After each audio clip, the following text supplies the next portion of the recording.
Bienvenido. If you are able, please share this show with a friend, leave us a nice review on the podcast player of your choice, or if you'd like to support us financially, sign up for the companion podcast, The St. Nicholas Project, on Gum Road. All these things really help us out. Namaste.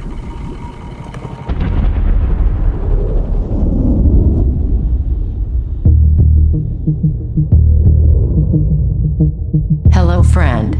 The Mystical American Patriots Society is transmitting to you from beneath 4 million cubic feet of solid granite, in the burning heart of the Yellowstone caldera. This is a variety program for normal sandwich-eating Americans with some concerns about living in a deranged, post-Christian technocracy. So, keep your third eye on the sky and your ear to the ground, as Sumo and Smokestack connect your main brain vein to a higher plane. Are you ready? Stand by.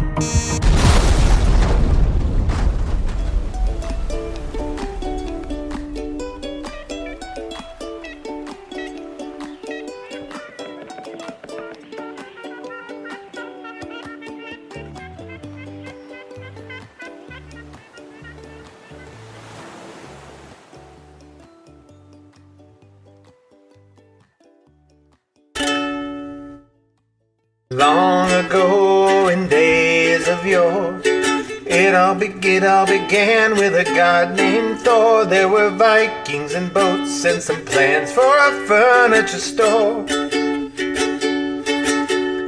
It's not a bodega, it's not a mall. They sell things for apartments smaller than mine, as if there were apartments smaller than mine. IKEA, just some oak and some pine and a handful of Norsemen. IKEA, selling furniture for college kids and divorced men. Everyone has a home, but if you don't have a home, you can buy one there.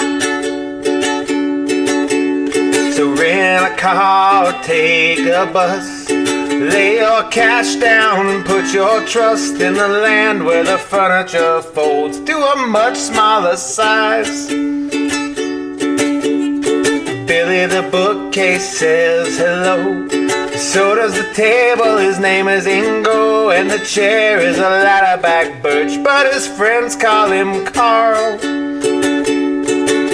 IKEA, just some oak and some pine and a handful of Norsemen. IKEA, selling furniture for college kids and divorced men. Everyone has a home, but if you don't have a home, you can buy one there. Climb. How you doing tonight? I'm doing real good. How are you doing tonight? You ever heard the IKEA song? No. Well, I mean, I have now. Yeah. It was great. Yeah, it's like, I sometimes like to just interrupt what I'm doing and talk to IKEA, plywood, brush steel. IKEA, meatballs, tasty. Oh, IKEA, Allen wrenches. All of them for free, all of them for me. I'm sorry this is so silly. I'm sorry I said IKEA sucks. I just bought a table for $60 and a chair and a lamp and a shelf and some candles for you. I was a doubter just like you, till I saw the American dream come true. In New Jersey, they got a full-on Swedish parade. IKEA, just some oak and some pine and a handful of Norsemen. IKEA, selling furniture for college kids and divorced men. Everyone has a home, but if you don't have a home, you can buy one there. IKEA's great. IKEA's great. Love IKEA. You like IKEA? Yeah, it's kind of cool. They got some good stuff. I tend to snap their chairs after a year or two. Oh, yeah, they're low quality, but cheap. Yeah. Low quality, but cheap, which is the American way. If you need a dining room chair in a pinch. Yeah, I played that song today after having just looked over it for 2 seconds beforehand. Today we have another interview. Oh, boy. With existential pervert, who is like Bronze's pervert, but much more introspective and moody. And he gave a great interview. We talked about the concept of life worlds. Wow. And the importance of context, mm-hmm. and the difference between biological and mechanical metaphors for life. And I thought, IKEA fits perfectly because IKEA is just plug and play assembly. Yeah. And most people today have plug and play assembly belief systems. True. It's like we go to IKEA, the metaphysical IKEA, mm-hmm. and then we pick up a little bit of Zen Buddhism. Yep. And a little bit of Jesus teachings, and mm-hmm. a little bit of Hair Shrami Ramna. Yeah. And we go sit in an ashram monastery, and we just put them together with assembly pieces and Allen wrenches. Yep. And it works for a while, and then it breaks apart, just like your IKEA chair. Which is what we're going to talk. This is what we're going to talk about. It's all the same. Everything's the same. It's on different levels.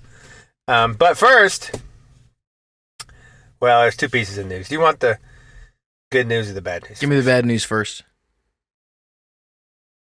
One of our listeners, I'm afraid to say, is a good listener, has recently been diagnosed with something that was inoperable. Really? Yeah, it's bad. It's stage. It's the big stage. Mm-hmm. The latter stages. And they went in there, and they did exploratory surgery, and they didn't find anything they could operate on. They found a lot of bad things. Okay. Nothing they could operate on. And then he also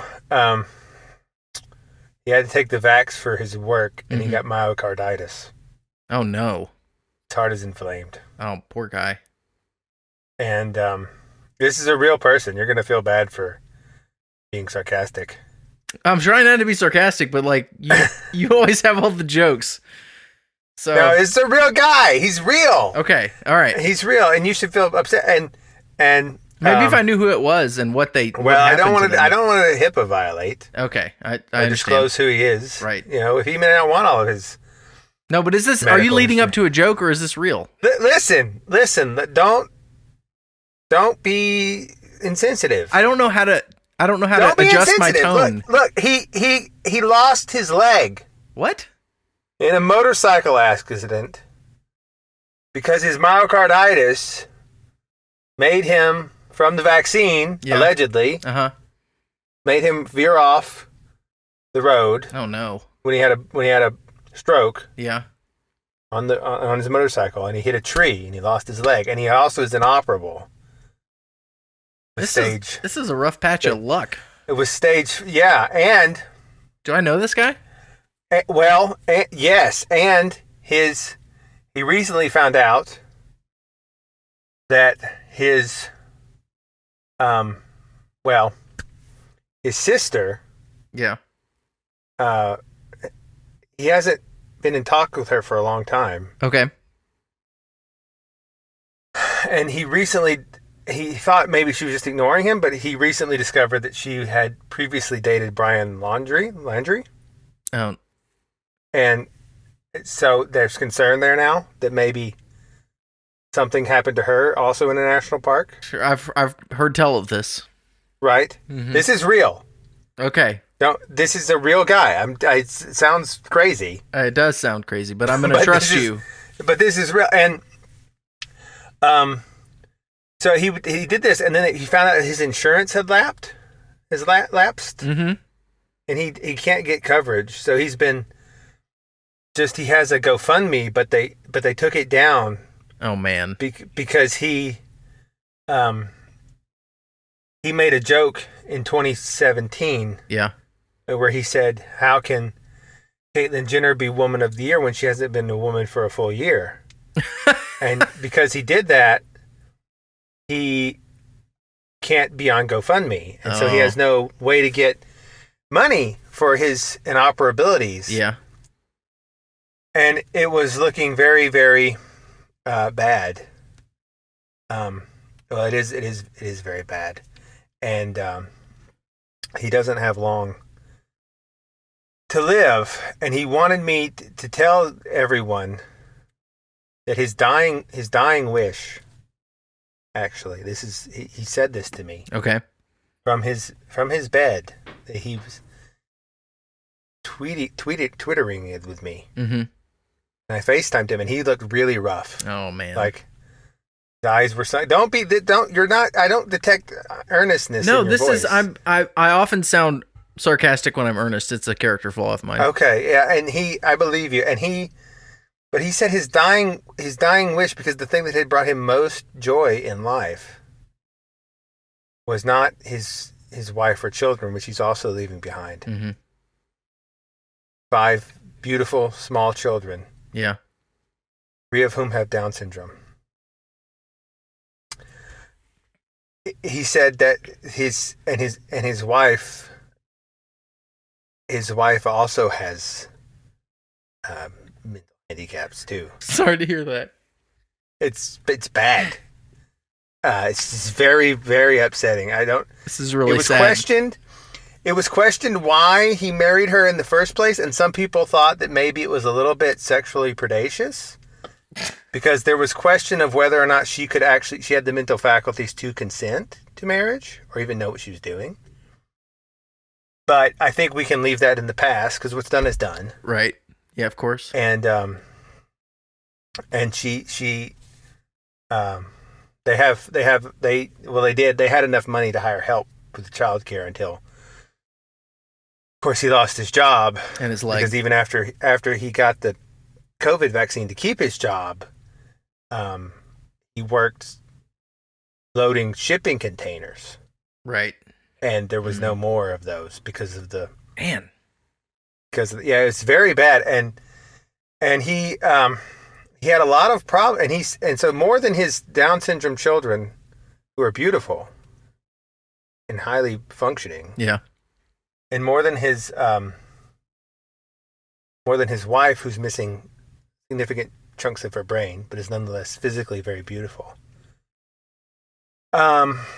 He said, more than anything, what brought him joy in this life and in his final moments was subscribing to the St. Nicholas Project. A lot of people, and I don't know, and he said he wanted all of our listeners to know that. And now this is serious. He said, he really told me this. I'm sorry. No, sorry. I'm just having an allergy attack. Yeah. At an inopportune time. He really told me this, and he wanted me to pass it on. He said, some people are going to think that you're just doing a commercial. Yeah. But I don't know how to, without giving away his secret information, I don't know how to get around that, because I don't want people to try and, because his estate's going to go to his mentally retarded wife, who won't be able to defend it properly from scammers, right? When they know that has mental problems. Is one of us going to have to marry her and take her into our harem? Is that this is like an Old Testament Lost scenario? I think he specifically asked for Chungus to do this. Chungus will do this. Yeah, he's a good man. Yeah, but now you can't. I really don't know if you should have relations with her, because it could be construed as rape, because she doesn't. She's really out to lunch. Right. She doesn't. And honestly, I felt a little weird giving this, passing this on, because I do feel like this listener of ours is a bit of a rapist.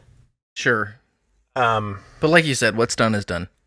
What's done is done, and he's not raping anyone now because he's on his deathbed. I mean, everybody deserves love, right?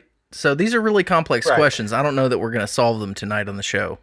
I don't think that we can. I wish that we could. But one thing that he said would solve them a lot is if people subscribe to the St. Nicholas Project, because people would learn and grow. That is so powerful. They would learn and grow there. And that was a real story, and not simply what a beautiful message of hope from a dying man. I thought so too. Man. I thought so too. Yeah. So if you guys want to do that, there's a link in the description, I guess, Yeah, there can be. of the where to go, the Gumroad St. Nicholas Project. Mm-hmm. You can go and financially support us, and also honor a dying man's wishes. Yeah. And receive also his joy that defended him against such pain. And also, and if you do, you of course get the jump drive full of the first 100 episodes after the season ends. Somebody asked me today, is Sumo serious about the jump drive thing? And I said, I assume so. Yeah, I assume so, which rhymes with sumo. Mm-hmm. So there you go. Bingo. Right? Yep. I assume so, sumo. There you go. Bingo. Get it? It all goes together. And so, yes, that's a real thing. And I had to actually added a second tier to the St. Nick to the night because there's the nice list, Mm-hmm. and then I added the very nice list. Oh. And I did this because a couple of people were extremely generous. Yeah. And gave in excess of the $7. Wow. And so I feel weird about money. I know you and do. so when people are like, I feel like I need to give them extra. Mm-hmm. So I have a very nice list, and currently on there is only one extra thing. I'm going to put more there later. Okay. But currently, for the very nice list, is all of the podcasts you get on the nice list, plus the first book I ever wrote, which is so old, I don't even really remember what's in it. So it might be good, or it might be bad. I thought it fit with the St. Nicholas Project because it was a book on the joyful mysteries which are around the Nativity and Christmas of the Rosary. Wow. And it was when I was in a very Chestertonian phase, and I thought, I'm going to write a book as if I'm talking like Chesterton. Wow. And I did. Cool. I don't know that it was any good. I don't even really remember what it's inside it. Mm-hmm. But I found the EPUB. I'm just going to flip it out there. Okay. And I thought, this is at least something. So like one person has this book. Yeah, if they even know that it's available to them now, but they should know now. The one person on the very nice list. Okay. The one person on the very nice list gets to, and I want to put some more. Like I think we're gonna at one point release a book about coyote mindset. We are? Yeah, and I also have one I've written a little bit of already, mm-hmm. called which is going to be the topic of today's intro before jumping into our interview, which is on second wave slavery. Okay. And the 4HL, the 4-hour life. Mm-hmm. And I'm going to put those on there too, probably. And, just see what happens. I don't know. I just felt like I needed to do something to recognize these very generous people. Yeah. Or, let's be honest, very generous person. Who we have the best listener. The best listener. We got the best one. Now, we appreciate all of our... We do. But we appreciate him more. I mean, as everyone... is Everyone and all animals are equal, but some are more equal than others. Right? Yeah. And that was truly the dying wish of one of our listeners, who now who was on the nice list, and who now someone has to jump on to take his place because he will be dying. I bet it feels good to be the only person on the very nice list. And I will feel a little bad for continuing to siphon money off of his retarded wife, mm-hmm. who doesn't know to cancel or how to, or even what the internet is. Right. But I also don't know what to do about it. Right. Like, I don't know how to cancel your subscription for you. Yeah. Who knows? There's forms and stuff. I filled out a lot of forms today. Paperwork has always been my big problem. Mm-hmm. Paperwork is just like, I don't. And so today I was filling out, I'm trying to get a business bank account for a new business. Sweet. And there's a lot of forms, mm-hmm. and like numbers. Yeah. And numbers that seem like other numbers. Then it's like, what sort of tax status is this thing? I was like, I don't know. So I had to do a lot of that, and this was just more paperwork that I had, but I did it for you, listener, and for these dying man. Yeah. Who who shall remain nameless, not because he is not real, but because we want to honor his legacy, his admittedly spotty legacy. Yeah, his admittedly spotty legacy, because he wasn't the only one on that motorcycle, and the other person was a minor, was not a guardian of legally, and he did not wear a helmet. So I think the real lesson of the story here is that subscribing to the nice list will get you undeserved honor. Right, which is what you want. Yeah. My dad always had the best stories of people in accidents. He would come home sometimes and tell me about, like, oh yeah, Mike at work was trying to show us his motorcycle, and he was going like really fast on the back street, and he like veered off and smashed into a tree and got cut in half. He told me that one time. That was a real thing that happened. Wow. I don't know that Mike was it, but yeah, it was that sort of stories. People just used to do. Feel bad for Mike. Like one time, his coworker kept a gun in his desk, I guess in case a customer assaulted him. Yeah. And he had a customer in there that they were just talking, and he shut the drawer too hard, and it fired and went through the desk and shot the customer in the thigh, which is not how you. Not my dad, but one of my dad's coworkers, which is not how you build rapport with the customer, right? There's a lot of. That's incredible. I know. There was a lot of like those sorts of accidents. Yeah. In, that just happen, and I think that our listener, who's now soon to be dead, may be dead at this minute. Sure. Was yeah. Sort of also in it that comes quickly. of, It comes quickly when it's inoperable, and isn't that one of the worst phrases you can hear at the doctor? Yeah. Like, it's inoperable. Oh, inoperable. I mean, at least I don't have to have surgery. That's true. I mean, that sucks. But listen, there's nothing we can do. Yeah. Nothing we can. It's over. But yeah, today we're going to talk about second wave slavery before we get into our interview. But I also want to ask you, are pumpkins the only vegetable grown primarily for decorative purposes? Or I guess fruit. I mean, there are other gourds that are inedible, but you buy them at the store. There's a birdhouse gourd you can make birdhouses with.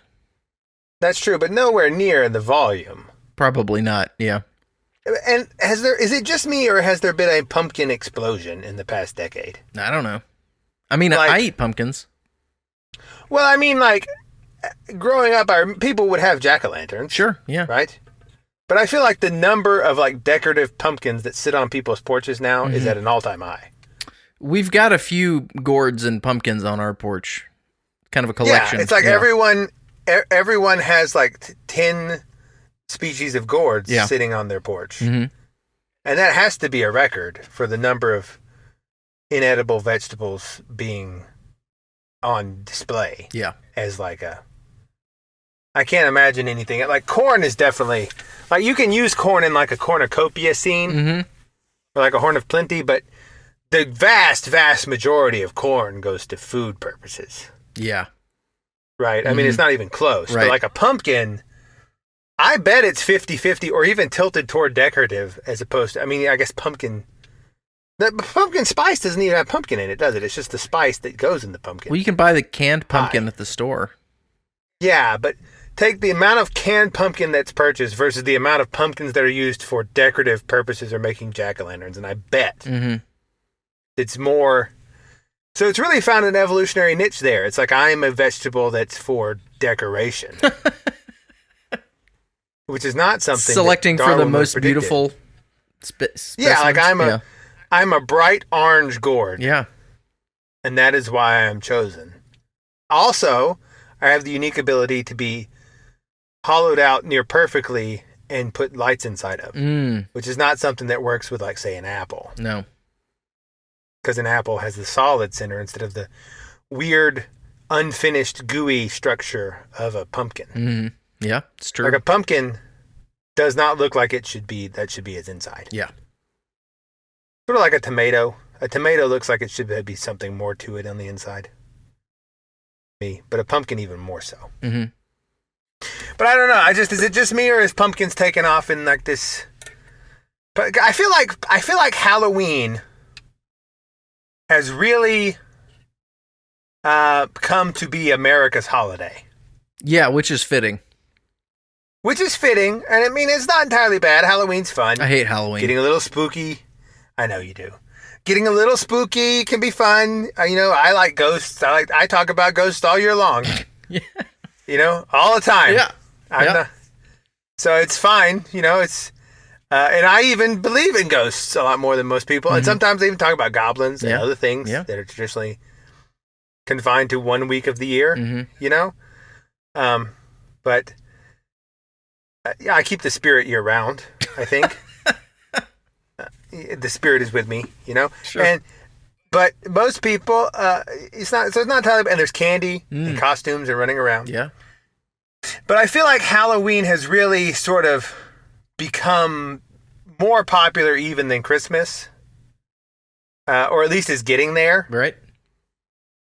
Christmas still has the monetary thing by a large degree because it's hard to sell candy and costumes in the same way as like buy presents so your children love you or forgive you for divorcing your mom 7 years ago. Yeah.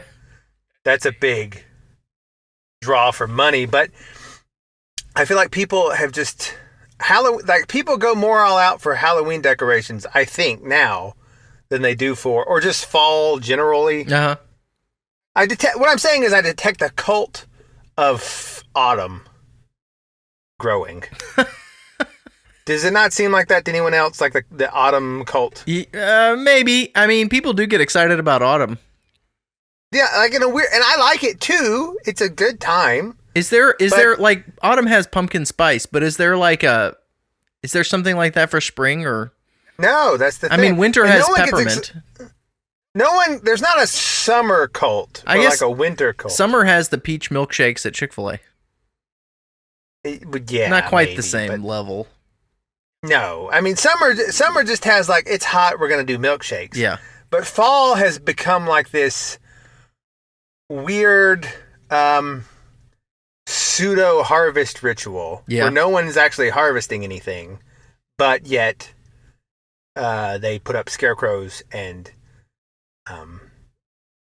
everyone starts saying y'all for some reason. Even people not in the South, they start going, "It's fall, y'all," and the bunch of white women are really into like wearing plaid during this time. It's strange. It's sort of pseudo religious, right? If you take a step back. America's abandoned Christianity, so it's in search of this weird civic religion, and I think fall, Halloween, pumpkin spice nonsense is part of that.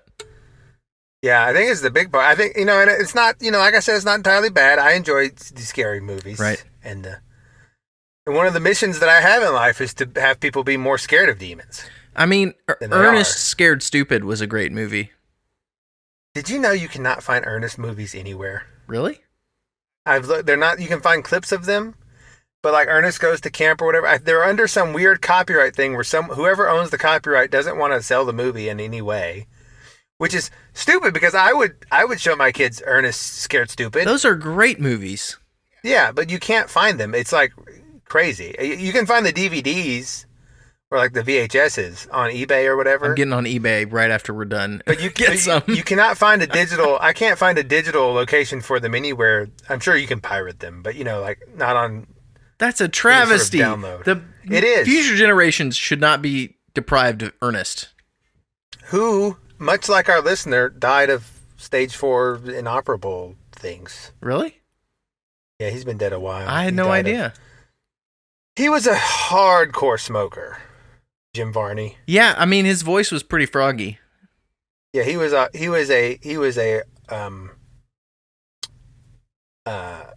hardcore smoker, and very handsome though. He died at only 50 years old in 2000. He looked a lot like my grandfather. Yeah, my West Virginia coal miner type grandfather. Mm-hmm.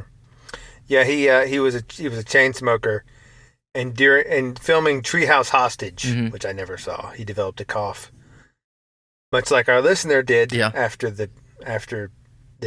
Before the motorcycle accident, but after the myocarditis. I'm just really thankful that he joined the nice list before he expired. Me too. You know, which is it points to the fact that you don't actually have to be a nice person to be on the list. Right.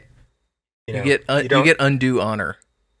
You get undue honor, and there's no corresponding list of coal given for.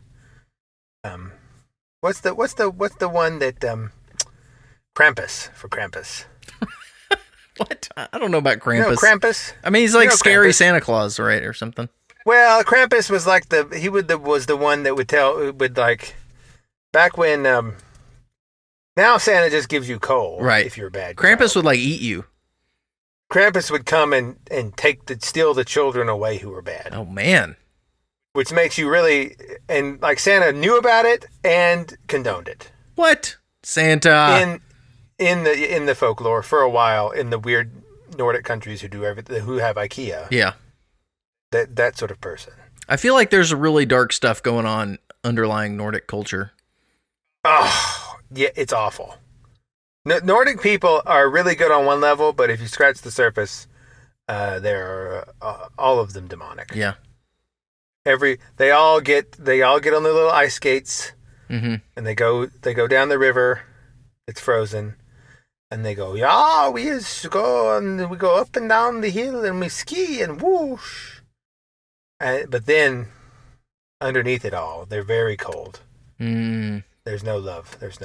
But yeah, in fact, maybe they invented second wave slavery. I don't think so, but I'm just using that as a segue to talk about it. This sounds like it's going to be a good interview. I've never heard of... Who is this guy you interviewed? He's existential pervert. Now, he's not talking about second wave slavery. Okay. I'm talking about it. Right. He's never even heard of it. So really, he interviewed you, it sounds like. No, we didn't talk about second wave slavery at all. Wait, what? This intro has nothing to do with the interview that comes after it. Oh, we're going to talk about second wave slavery. Yeah, me and you. Oh, great. Oh, good. And as is the tradition of maps, we don't... The interview and the introduction are totally separate. Yeah. They have nothing to do with one another. Right. Like when we interviewed Roy Blackstone, I think it was his interview, about crypto, and the beginning was about how the Canadian Army was pretending to throw wolves at old people in villages. I remember. That was a good one. Yeah. That was fun. Yeah.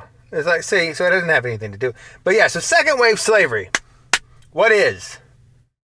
This was a concept that I came up with because, there's like feminism and there's like second wave feminism and third wave feminism.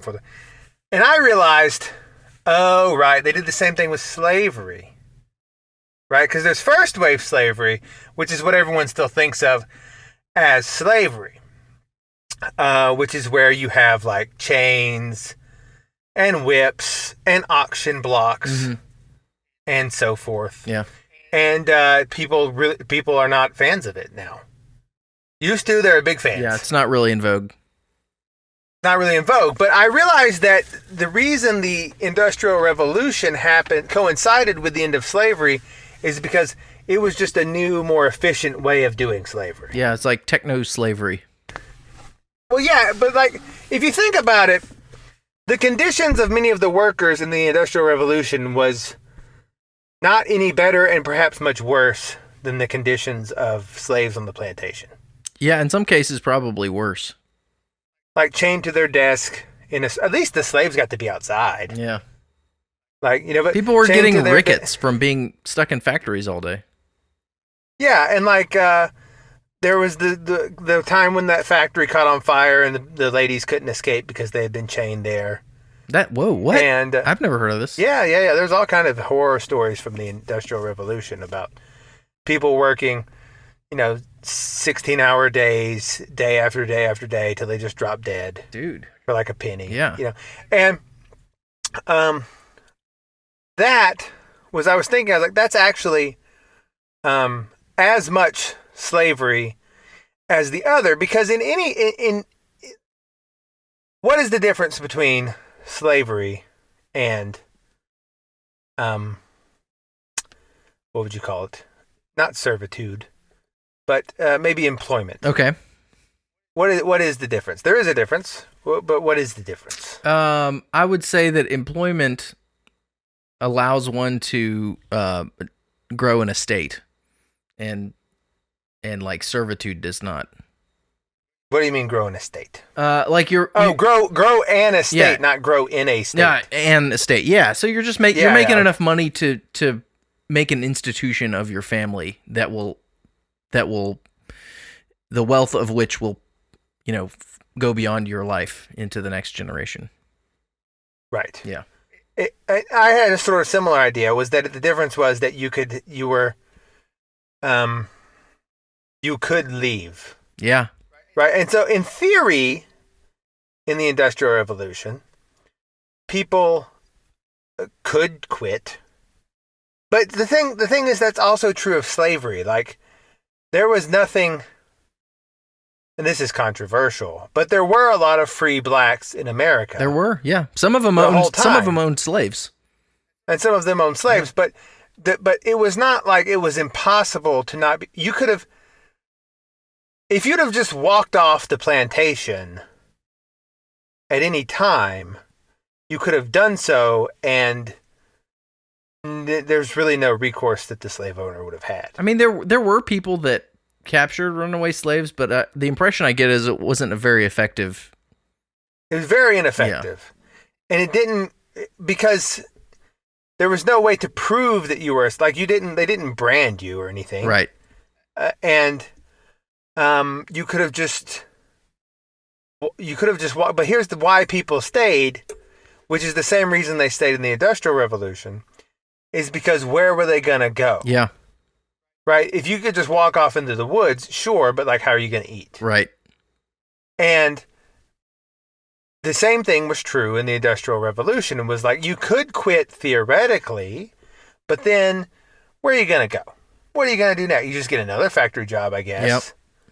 But there's nothing that you can do. Like, what are you gonna do? Like, you can't, and that fear hung over people's heads was one of the ways that they transitioned from first wave slavery, which was much more forceful, to second wave slavery, which is a little more incentive based, but nonetheless still very binding. And I would argue that today, really, if you think about it, most of the human population is enslaved. Yeah, it's like the first wave of slavery was mercantilist slavery, and the second wave of slavery was capitalist slavery. Yeah. And so I am very sympathetic to like the Antifa people who are like against that, because they have a point. Like, most of say America, we'll just use America. Most of America exists in a lifestyle wherein they really can't, or at least they feel that they cannot leave their job. Yeah, because every single element of your life is intermediated by US dollars, and you have to get those somewhere. Yes, and even your employer may do things like your health insurance, your savings, like your 401k. All these things are tied up so that you have many incentive strings where, if you, in theory, yes, you can walk away at any minute, but if you did, your ability to support yourself, seemingly, at least that's the way that's sold, would crumble. Right. Which is why people fear so much losing their jobs. Yeah. I mean, if you walk away from your big corporate job with the health insurance plan, and then you get sick, what are you going to do? You'll be bankrupted. Right. I mean, that does happen. It does happen. And also, could you, like, you could get it, but your people's only real option is to go choose a different master. And that's the difference. Second wave slavery allows you to shop around for your master. Yeah. And this makes it more efficient, because the slave who is happier or gets along better with his master works better than one that is stuck with them. And so people scoff at this because people have been trained to think slavery really bad and in the past, and we beat it. Right. But I think they just tell you that so often. They talk about slavery 150 years ago because they don't want you to realize that most people are slaves now. Yes, absolutely. Because most people, absolutely. Yeah. It's used as like this boogaboo in the past that we're like, oh man, glad that's over. And then we all go back to these jobs that you literally can't leave it. Right. Well, you can, And this is you Well, can, that's but it feels a like feeling. You can't. Yeah, it's like a mental prison, right? It's a mental prison that is. I mean, it's people different. feel It's like- different. There are some key differences. Like most of us lead much more comfortable lives than first wave slaves did. But Well, that's part of the chain, right? It's harder to break that chain because we're lazy and selfish. One that is part of the chain because you have material comforts that keep you there. But two, also, I mean, sorta. I mean, everyone, like, let's say 1860, their life was not as comfortable as ours, even if they were very rich. Even just for the simple thing of not having air conditioning or refrigeration. Yeah. Those two things alone make your life more comfortable. But I don't know that like the average worker at McDonald's today, comparatively to like the owner of McDonald's, Right. is probably in a worse position, relatively speaking, to the slave in a plantation to their owner. Right. Nobody had air conditioning in 1860, not the owner nor the slave. Yeah, but I think the lifestyle income disparity between like a McDonald's CEO and a guy working at McDonald's is probably much larger. Yeah. Now. Yeah, I think so too. And so in some ways I think it's worse. And so I was, but yeah, so there's that, but there's also, like you were saying, there's also they've attached, like this, I was thinking about it because this is why I was like, why are so many people that are smart? And like, because a lot of people, like the NPC meme, you know, where people just go along and say, yes, they just agree. Why are so many people NPCs, non-player characters, who just don't seem to have original thoughts on their own these days? And I realized, well, because they're paid by their masters not to. Like they're continued, and they want to continue their slavery. Mm-hmm. Their continued employment under their masters is contingent upon not questioning their master's belief system. Yes. And so if you are a person and you're like, listen, I agree that maybe things haven't been the best for black people in America all the time, but I don't think that we live in currently like a Nazi state where black people are hunted down in the streets. If you'd have said that during 2020 in the run-up to the election, you would have got fired from a lot of places. Yeah. If you said that publicly. If you say things like, I don't think gender ideology is a good thing to teach, again, you'll get fired from like Amazon or whatever. Like, that's not really tolerated. And this is why the managerial class of people that work in office jobs in front of computers, are so much more dedicated to the system and its narratives because they are owned in a way. They're owned more strongly by their masters because their masters have given them things like status. Mm-hmm. Like say you work at Amazon and you're like the HR manager at some local chain. Then you have a certain amount of status. You can tell people like, oh, I work at Amazon. I'm the HR rep. Yeah. You know, or I'm the CFO for this thing. And then so that becomes another chain that they attach to you, like, oh, here's your status, you know, and you're going to lose that. Like in America, the worst thing that you can tell someone is like, oh, I'm unemployed. Yeah. Right. For a lot of people, that has like a dirty, but think about just the word unemployed. It just means you're not employed by somebody. Mm-hmm. It doesn't mean you're not working. Yeah. It doesn't mean you don't have it. It just, you're unemployed. Just that word carries such a connotation. Yeah. You're outside You know, the like- system of approved people. You're outside the system of approved people. Right. And that in itself is one of the biggest controlling mechanisms. Like a slave in first wave slavery, a slave could not be humiliated because they were already at the lowest position. They could be beaten, Yeah. but they couldn't have status taken away from them. Right. You know?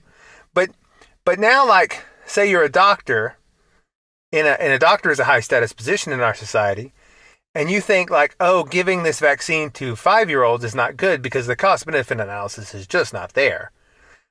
Are you going to be able to say that? No, not in most cases. Right. That's a very powerful lever against these people, and we've seen that employed very effectively this year. Right. And so I think the reason that the managerial class, the professional class, is so quote unquote NPC, like they agree with everything. Is it possible that so many people just lockstep change their opinions genuinely with the narrative all the time? Not really, unless they are being. I don't even think they're consciously aware of it. Like it doesn't. They just don't. They know if they go against it, it becomes automatic. Their boss will be mad, and their boss will. And even that word, their boss, like that's just you just changed out master for a different word. Yeah. Like boss, master. Yeah. It's the same, like because in a lot of people, they can't leave town without their master telling them they can. They have to ask off for vacation.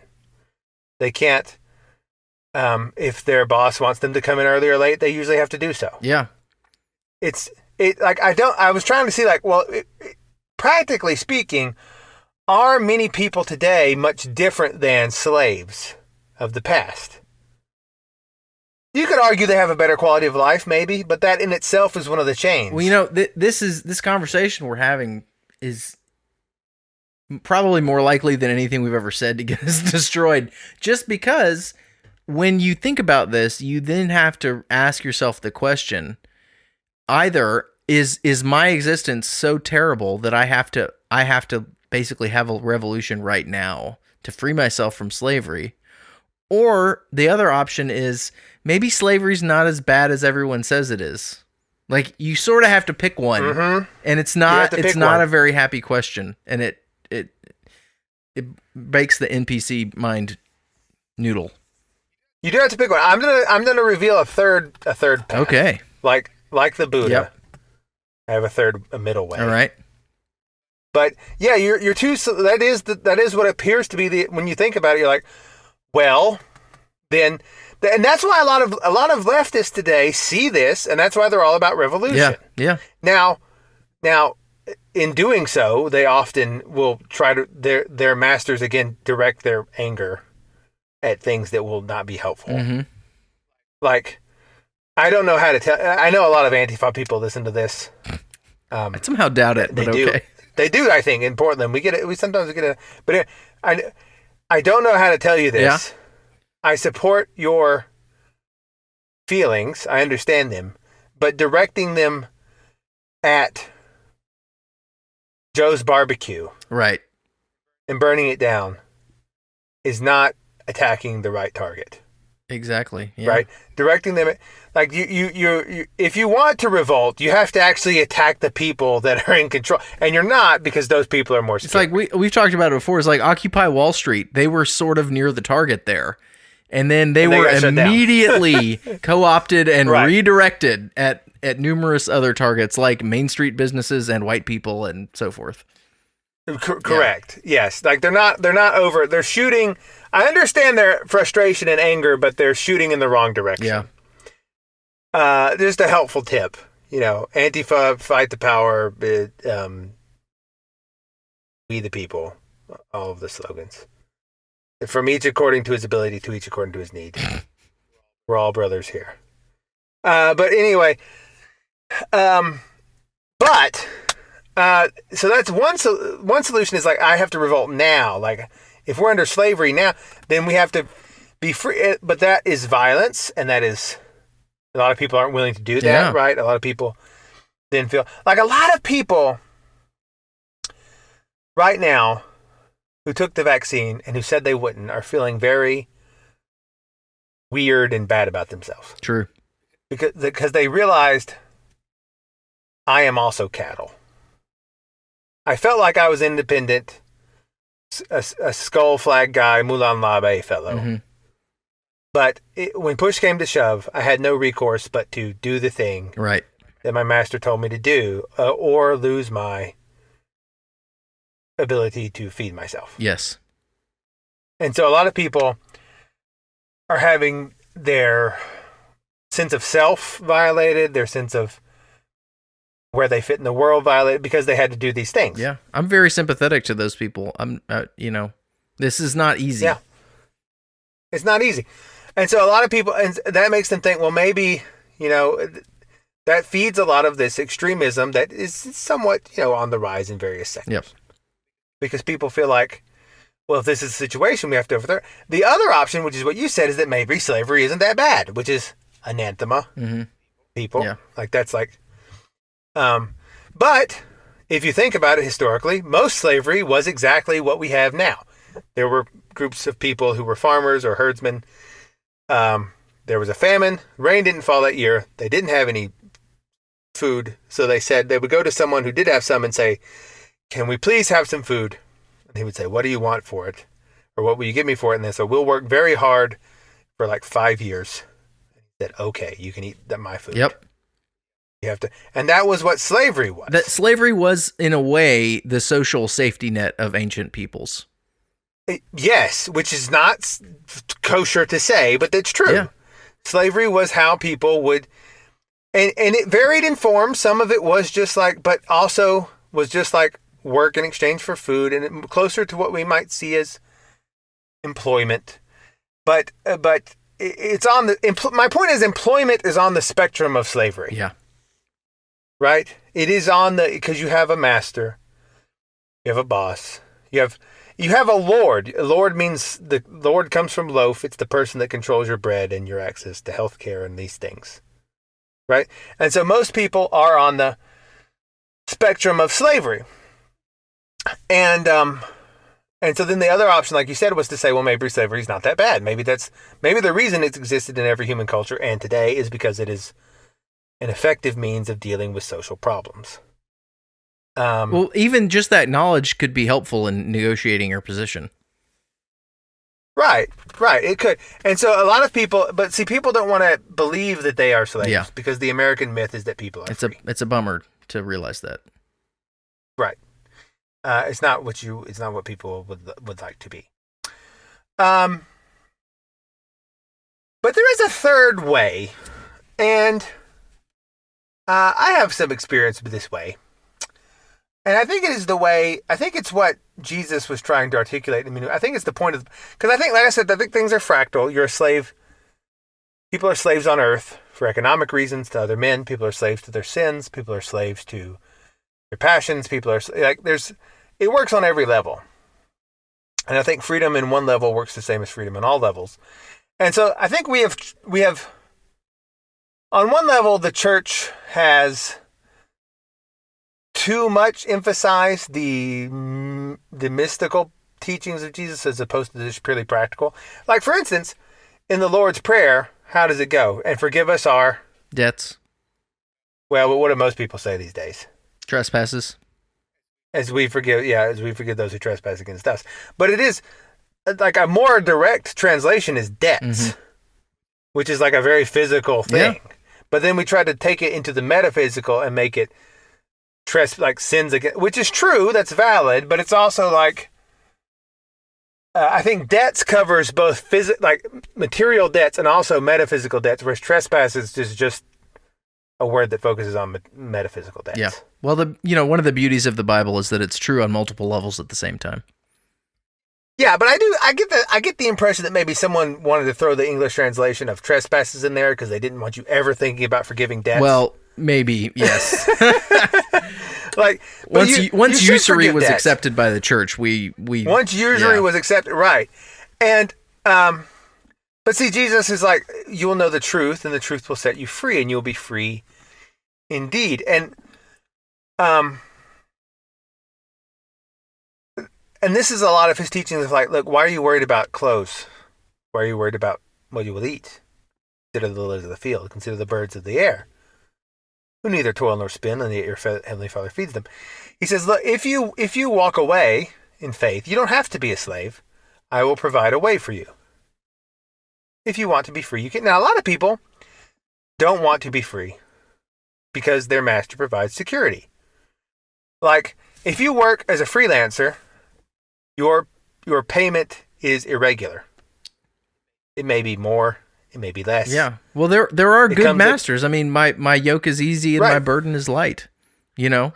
Right. Yeah. Exactly. Yeah. I think what he's saying is you have to choose God as your right. If you choose God as your master, you don't have to have. Yeah. But people like an earthly master because it comes with benefits. Like, if you're a salaried position, you will get the same money every month at the same time. Yes. And the expectations of what is on you are very clear. Like, you will show up at this time, you will leave at this time. You may ask for time off, but only so much. And so that makes it very clear. It's a form of security that you're seeking from another man or woman. Yeah. Right? You're choosing another Lord rather than the Lord in heaven, which is why our Father, like, give us this day our daily bread. Like, you're trying to enslave yourself to God instead of to other men. And so a lot of people don't actually want to be free. They enjoy and that's always been true. That's always been true throughout time, because a master provides certain degree of security, because they have more money than you and they can dole out money regularly. But like, if you do like freelance work and you were working for yourself, you may, or even if you just ran your own business, you will have times when money is better than others. True. You'll not get a consistent salary. Yep. You don't have, and this provides a lot of anxiety, a lot of risk. And so people would rather than do that, they choose slavery voluntarily. And that's the thing to realize, is that what you're doing is that you're doing it to yourself. And so that can help you a lot feel better about your position, because you really can walk away at any time. And if you choose faith in God, he will take care of you and provide for you. That is true, and that happens. I've seen it happen. Another way will be provided, but it is less predictable than having an earthly master. Right. You cannot predict how God's going to do it. You can predict how the earthly master is going to do it. A lot of people don't like that uncertainty. And so people, it's very much like, and people, here's the thing I've discovered, I've seen this in my own life and in others' lives. It's just like that. That's why the central Old Testament story is getting out of slavery. Yeah. Is the escape from Egypt. Like, everyone has has masters that treat you cruelly, but also you don't want to leave. Like, you do, and you hate them. Like, how many people hate their boss but won't leave? Right. But as soon as the Israelites got out into the desert, they started complaining and talking about going back to Egypt. Exactly. Yeah. Exactly. Everyone does and that. They were punished for that attitude. And the Lord said, no, you need to trust me. We're going to be out here until, you get an attitude adjustment. Yeah. And so if you want to leave, so it's like like I said, the 4-hour life. The 4-hour life is this concept developed by, I don't know who, Lindy Man talks about it a lot. But it's that employees, modern slaves, have about each day 4 hours. Mm-hmm. They sleep. If they sleep at a regular schedule, they sleep 7-8 hours, work about 8 hours, they commute, they have to do other things, and they have about 4 hours of every day that's actually their time. And so that's the 4-hour life. Like, you have 4 hours every day, maybe. Yep. And some of that you're really tired during. Yeah. But that is what you get, and the rest is that you're selling your time. And so, but like I said, a lot of people like that. A lot of people want that. But what they do is they become resentful of that. They hate their boss. They sometimes have very crazy fantasies about wishing their death or whatever. Yeah. But they'll never leave. Mm-hmm. And when they get free, if they ever do, like if their job gets taken away for some reason, like if they get down, the company downsizes or whatever, they instantly try to get back into Egypt under some other master. Yeah. And people feel like that's all that they can do. That's their only options. And when you get out of Egypt, when you leave your master, people instantly want to come back. They get afraid. But that's the trick to realize. And here's the way out. It's the only way out. Is that when you go out, you have to instantly fight the giants in the city. Take them over. Just like in the story of Exodus. Like, if you pull away and so it's like there'll be some big obstacle. Mm-hmm. Maybe it's starting your own business. Maybe it's learning to live on less. Maybe it's to get out of slavery, right? Some big obstacle. And you have to go immediately tackle it and just trust that you can do it. That God will take care of you. If you don't, you either end up going back into Egypt or just wandering around aimlessly for 40 years. You know, I get the impression that many people are going to get the opportunity to do this in 2022, and they're going to be out of a job and without sustenance, and the giant is going to be, how much, vegetable matter can I grow in my yard, or do I go to the FEMA camp? Right. Yeah. I mean, yeah, which is another form of, like, the principal thing of the human society is the work camp. Yeah. And let me tell you, the Amazon warehouse is a work camp. True. The Microsoft office is a work camp. There are organized camps where masters put people to work in exchange for bread. And if that breaks down on a social level, in the normal channels, the government will set those up. And people voluntarily go to them in exchange for bread. They will become slaves, which is what they have always done. But you do not have to. If you choose to walk out into the wilderness yourself, God will provide for you, although you will have to kill some sort of giant that is but you have to have faith that you will be victorious. Yep. And that is the only way out. You don't have to do a revolution. You don't have to think that slavery is good. There's a reason that Jesus is against slavery and wanting you to be free. Yeah. And so you can go, but the other path is like you say, oh, I do not, my life is not actually dependent upon my earthly master. That's the lie that you have to get over to get out. Yeah.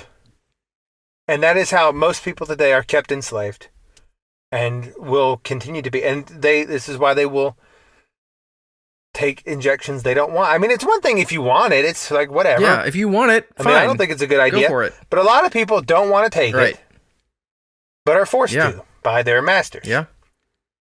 And the thing is, their masters are correct. They're not literally forced to. No one's holding a gun to their head. But it's just like, look, if you want the bread that I provide, you do the thing. If you don't, fine. But you got to go somewhere else. And people are like, well, I can't go somewhere else. Well, take care of me. And that's why America doesn't feel very free now, because most people are actually slaves working for masters. And used to in the past, when people were... It's not that agrarianism per se is an end unto itself. It's just that it was a way for local people to be their own masters. An equivalent for today may be for more people to be their own business owners or whatever. But I mean, if you're a farmer and you're not in debt and you can grow your own food, plus a surplus with which you can get money and do, other commerce, you're free. Right. In an earthly sense, you're free. You don't have a master. Mm-hmm. And there's not very many people like that. I mean, farmers today are some of the most indebted people on the planet. Yes, that's true. And so it's not simply one specific type of occupation or what.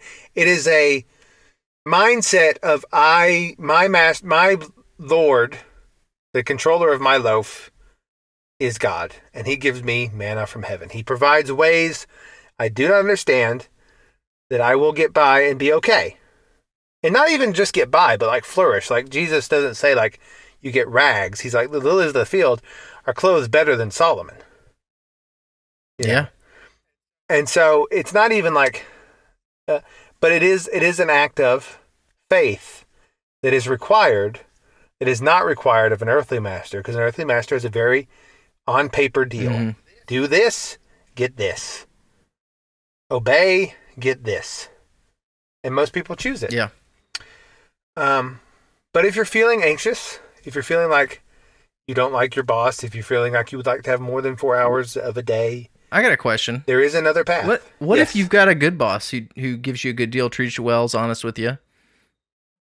There's nothing wrong with it. Like it's like I said, the slavery is not in itself bad. I think that's the thing. It's like you're still a slave, but some slaves had really good masters. Some slaves, even after the Civil War in America, a lot of slaves like regretted the whole thing, and they missed the good old days because they had a good master that took good care of them.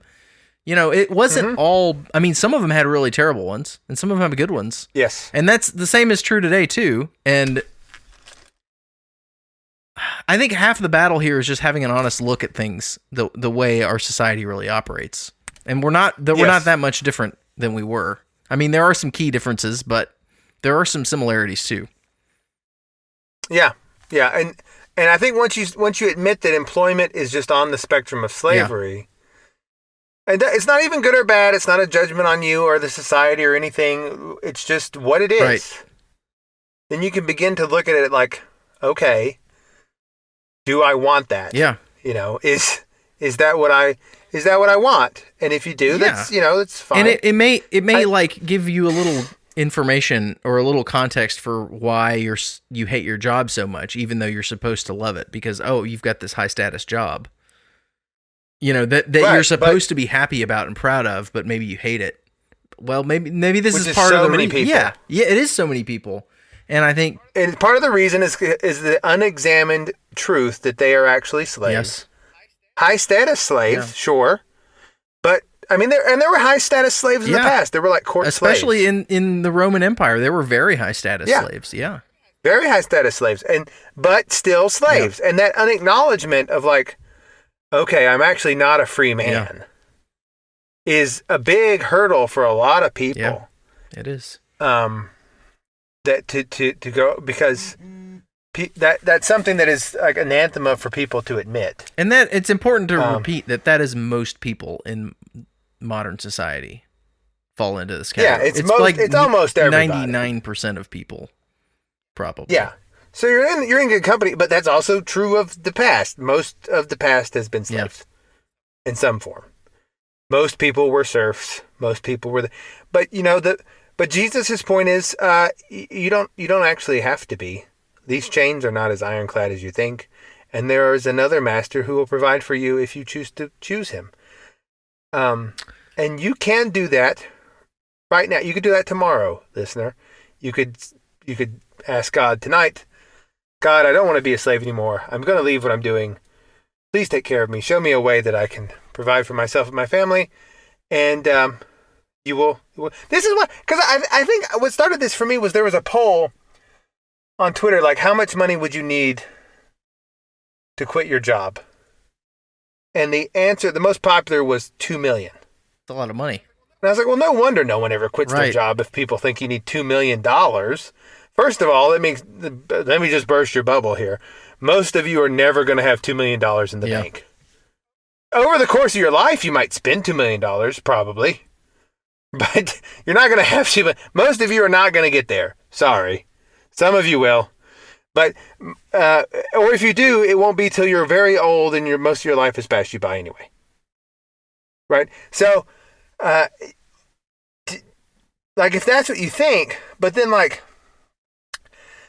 the answer, and I was reading the comments and people were like, well, yeah, that's what you would need to, like, not work again.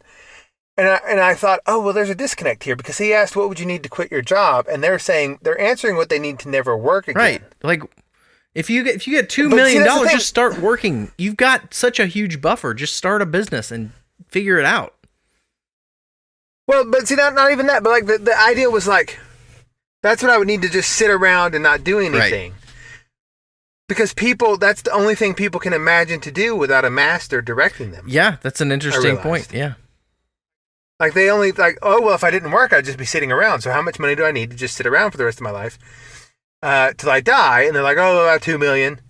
But that's not the question. The goal is not to sit around and not do anything. It's just to be in control of your own time. Because what you're doing is you're selling your life, pieces of your life, your little hours in some cases, in exchange to another man to take care of you. Yeah. And that's what it is. And it's not a judgment in either way. It's just recognizing that that's what's happening is a big step forward for a lot of people to figure out what they really want to do, why they are so angry at their jobs, why they feel trapped. That is and there is a way out, and it doesn't have to be a revolution. It doesn't have to be that slavery is all okay all the time or whatever. It's, I think there's a kind of a flip side application to this is that the people who are masters in this world need to understand the moral obligation they have to be good ones. Yeah, that's another thing. That our current system obscures the fact that people are masters. Yeah. Like, they think, like... Yeah, it's a free market. I can do what I want. If they don't like it, they can go somewhere else. Well, it's like, okay, sort of, but also not really. And you have a moral obligation to treat people with respect and dignity as fellow human beings. Yeah. Which this was an issue in the early church. You would have people in slave-master relationships of various sorts worshiping together. And, like, how do you deal with that? And that's something that they had to deal with. And a lot of that was like, listen, we're all image bearers of God. And, you know, you guys have deals together and you have a relationship here as slave and master, but you still have to treat each other with dignity and honor. Yeah. And make no mistake, if a person from, like, I don't know, 300 AD was teleported to our time, they would naturally be like, oh yeah, there's the slaves, there's the masters. Yes, it would not be mysterious to them. Yeah, they would see exactly what was going on. It's not like, and so, yeah, like the masters need to understand their position actually more clearly too, in order for this to all work out. But I do think that in general slavery is bad, and if you can't, like Paul says, if you can gain your freedom, do so. But don't be the fear that if you don't listen to your master, things bad will happen to you. Is the only real change. Yeah. And Jesus says that's not true. You know, seek ye first the kingdom of God, and all these things shall be added to you as well. And, like, do you believe that or not? If not, you got to keep your chains on. Well, it's just how it works. Or you can try a revolution and become the master. That doesn't very often work. But, you know. It'll be interesting to see in 2022 because it's my just personal opinion that most of the things that people in the slave position are afraid of happening to them are going to happen anyway. Like, you are going to lose your health care. You are going to lose your security. Even if you don't lose your job, inflation is going to take away your purchasing power, and you're going to be, all those bad things that you're afraid are going to happen if you leave your master, they're going to happen anyway, because earthly masters are earthly. They're not like God. They can't just provide for you abundantly. Yes. Without fail. And so, it'll be interesting to see how many people hit that reality and then they say, well, why don't I just make some changes here? Mm-hmm. Yeah. Yeah. So, to all my slaves out there, to all my slaves, what if we just started calling our listeners slaves? I mean, I think we did. Yeah, most of this. We sort of did, right? But it's true. It's true, and you know it, listener, and you don't feel good about it. Where else are you going to get some hard-hitting truth like this? No other podcast show. No other podcast show gives you this, and this is why dying people often cite this show and their financial contributions to it as their one source of joy. In fact, there was another listener that was in a similar situation. He actually was going through kidney failure. But when he donated, but he survived. Yeah. And his doctor couldn't explain it. And he said, I donated to the St. Nicholas Project for them. I said, oh, well, that's it. that is the recommended treatment for thrombosis. And so is this podcast recommended by the CDC for medical purposes? Maybe. I haven't looked at the documents. not that it would matter. I mean, honestly. Not that it would matter. I mean, I'm not Dr. Fauci, who apparently cuts the vocal cords out of dogs while bugs eat their faces alive. Interesting that. Have you seen that? I have. Is that true? I don't know. Probably. I mean, that sort of research goes on, Yeah, but like, what would be the scientific... You know what we need to do? See how long it takes bugs to eat a dog's face. Yeah, I'm not Dr. I don't know what the CDC is saying, but I think it's fair. I think it's as a doctor myself, who has now my medical degree is given by non-accredited universities. Yes, That's okay. that I started. Doesn't matter. Yes, right. So some people don't recognize it, but as a doctor, as a medical professional, as a physician, I think that it is possible that giving to the St. Nicholas Project may cure AIDS. I don't know, but it's worth further study. You should further study it, listeners. It's worth further study, and I think that existential pervert he might agree with the FDA's recommendation. Well, we're at an hour 15. Shall we find out? Let's find out. Let's find out together, listener. Dum bum bum.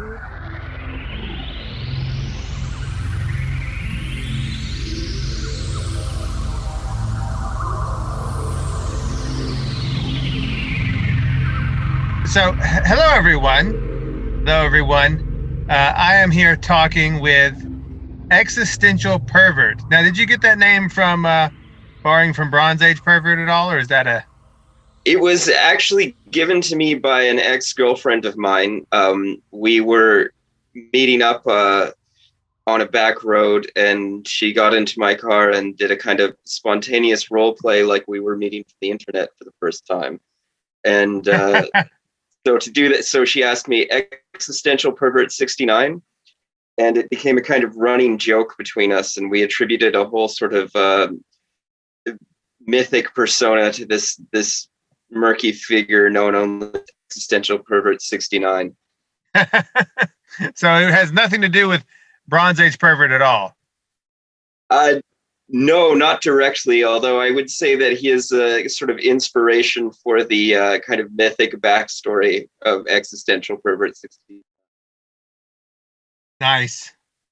So, I met Existential Pervert on Twitter, as you do. He had a tweet that was quite popular. I looked into it, and underneath it, he listed a link to one of his Substack articles called "Loss of the Life World." Is that the correct term for it? Yes, that's correct. Loss of the Life World. And I was fascinated because this is one of those things where every so often someone will come up with like a term or a phrase or some way of understanding some concept that really gives you new understanding into what's going on in the world. And I felt like this was one of those things, like the idea of the life world and the loss of it. But it just, when I read it, I was like, yes, of course that's what's happening. Of course this is a problem. But it just, having never conceptualized it like that, it's really, you put your finger on really the problem, I think. So why don't you tell people about what a life world is and how you came to think of it that way? Okay, so I should say, I mean, the concept was made up by, I think, some 19th century German philosopher named Husserl. And I haven't actually read him, so I'm not sure if I'm using it in the correct way. Before I started using it, I did do a quick Wikipedia glance to make sure. And I think the first time I encountered it, I was reading Mark Fisher's Capitalist Realism. And he was talking about a scene in Children of Men about how I think now I'm thinking of Zizek, but Fisher was talking about how all of these artifacts in the British Museum had just been sort of ripped out of their surrounding context that gave them meaning.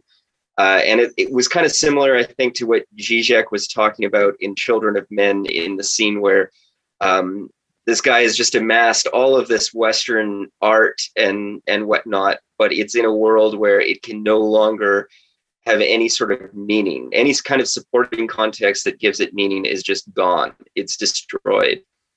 And this was sort of what I think is happening to us in a lot of cases. is the supporting context that allows our actions to be meaningful is just kind of stripped away. Right. Yes. And that, when I read that, I was like, yeah, that's what it is. That's what it, like you, at the beginning of your article, you said a while back, I visited a museum with an insect display and had some questions answered by a volunteer. You asked, do the ants have a queen? And they didn't. And all of their activity was therefore sort of pointless milling around. Yeah, they just live in an ant dystopia, basically. Nothing they can do can have any meaning. Right, because they've been stripped of their sort of cultural context, the ant cultural context.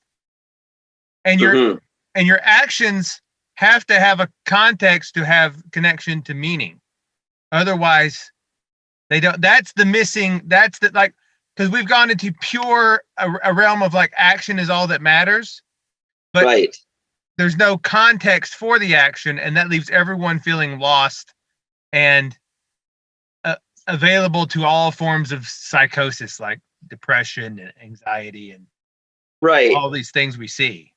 And so one of the things that I think sort of engenders this, this loss of the life world was this kind of like hubristic, mechanistic notion of the world where things can just be built up from first principles. So this idea that you can just discover meaning and correct action from first principles, and everything is just this fungible part in this giant cosmic machine. And so what I contrast this with is the sort of biological metaphor, which is like, well, no, everything sort of occurs within a lineage, right? Like it's passed down and has a relationship to what directly precedes it. And if you break that, you can't really make living things from dead things. And the attempt to do that, to make living things from dead things, is, it's the subject of horror, right? Yeah, Frankenstein's monster. Yeah, exactly. Right. Yeah, that's. Yeah, because it's like, that was a great point. It's like traditional cultures, even Western traditional cultures, just sort of grew like a plant. No one was really directing them. There wasn't really an end goal per se someone had in mind. They just sort of grew, but yet that gave them like a rootedness in reality, and it gave context for people's actions. But then when that's gone and you try to, so the problem is at the same time that makes it's sort of divorced from reason in a way, because there's no like rationale for why, like there's no rationale for an oak tree growing. It just is growing. Right. And that we didn't understand how to connect Enlightenment values of reason and trying to take a more objective approach to the world, to our own cultural values, and they wouldn't fit. And so we stripped it all down. And then now we don't have anything, and we don't know how, and we're trying to replace it with something that's really akin to more of a machine metaphor than a biological one. Sure. And I mean, with that too, is like when the Industrial Revolution comes around, and then all of a sudden, people and land and all of these things have to be treated as fungible parts in a machine. You have to kind of strip away all of this stuff in order to make room for progress and economic growth and all of that sort of stuff. But I do think it does sort of have its roots in, early modernism and the French Revolution and the death of God and all that.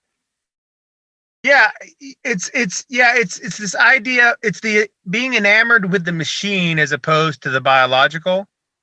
Is sort of that's sort of the root problem that I think we're having. But then the question is, if you believe in reason, right, and that your action should at least be reasonable or should be able to be explained by reason, right, how can you then connect that to a cultural system which is inherently irrational, and it doesn't make sense to even try? Or like, how do you, once you've taken the reason pill, I guess, how can you? Right. Yeah. like this is a big problem because reason is this sort of like closed epistemology, right? Like, right, you can't really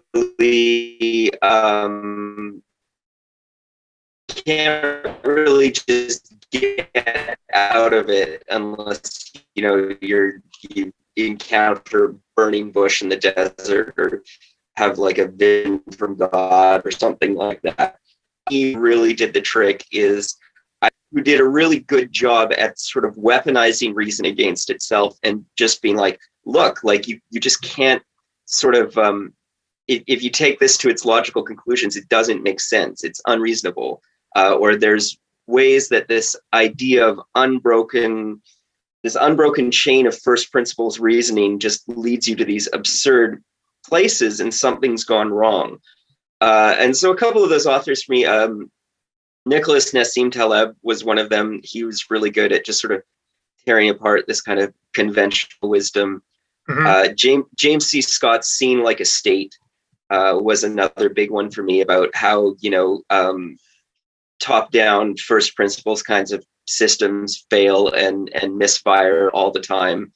And I think sort of blogger David Chapman's kind of response to the rationalists of pointing out that you can't just reconstruct epistemology as a series of formal principles.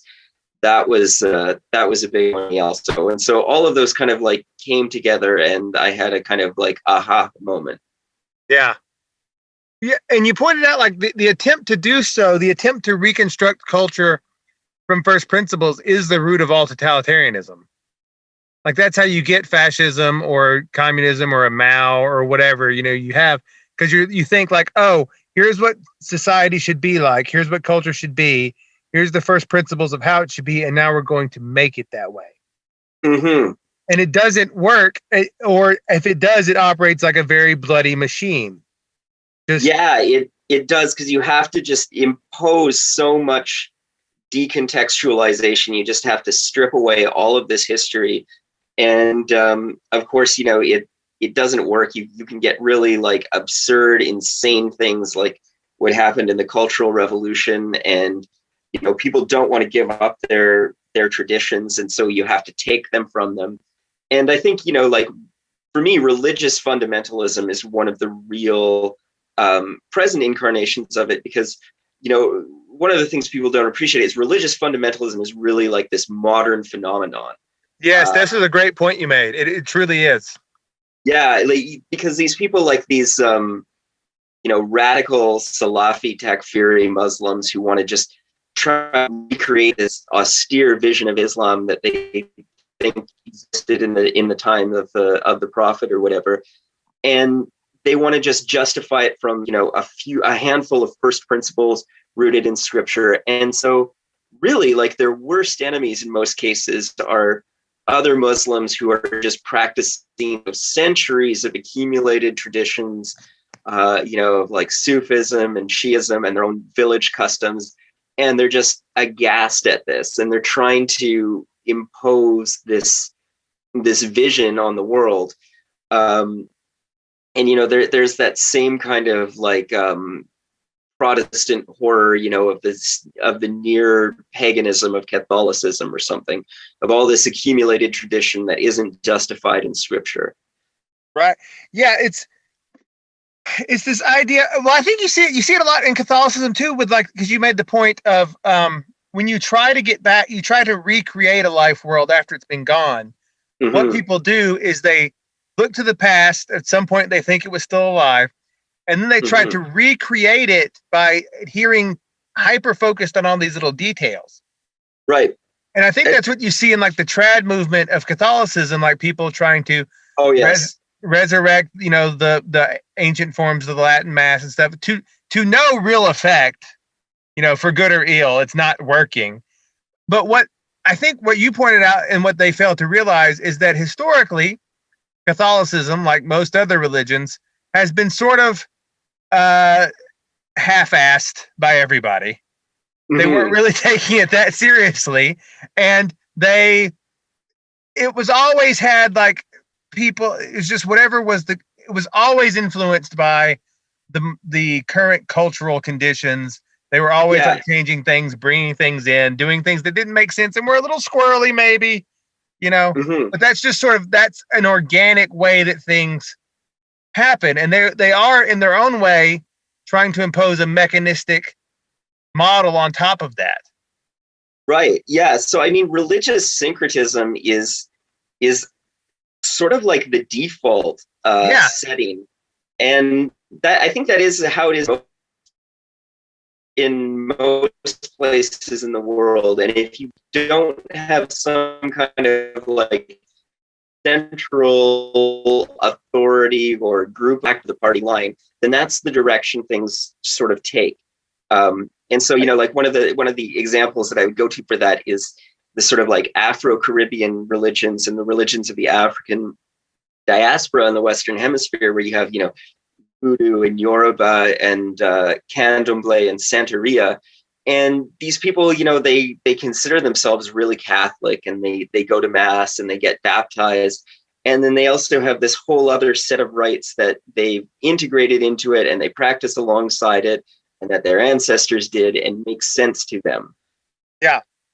You see that a lot in Mexico too, for example, where the cult of Santa Muerte and stuff like that, which is always, or things like, in European traditions, like even coming up Halloween, the church was never big on the celebration of Halloween and like dressing up like demons, but they also couldn't really stop it. And the peasantry never really saw any conflict between doing doing Halloween or Mardi Gras, for that example, going wild, everyone's stripping naked, and then going to mass the next day.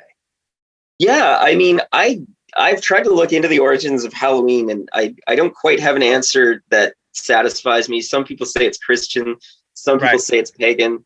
It's like so much of like all of our holidays. Yeah, I mean, I don't know.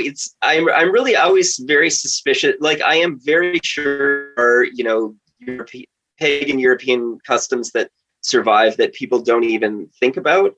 But I'm always suspicious of individual claims. And I mean, the reason for that is there's just been sort of so much misinformation and bullshit that's being propagated by kind of different neo-pagan groups or people with different agendas.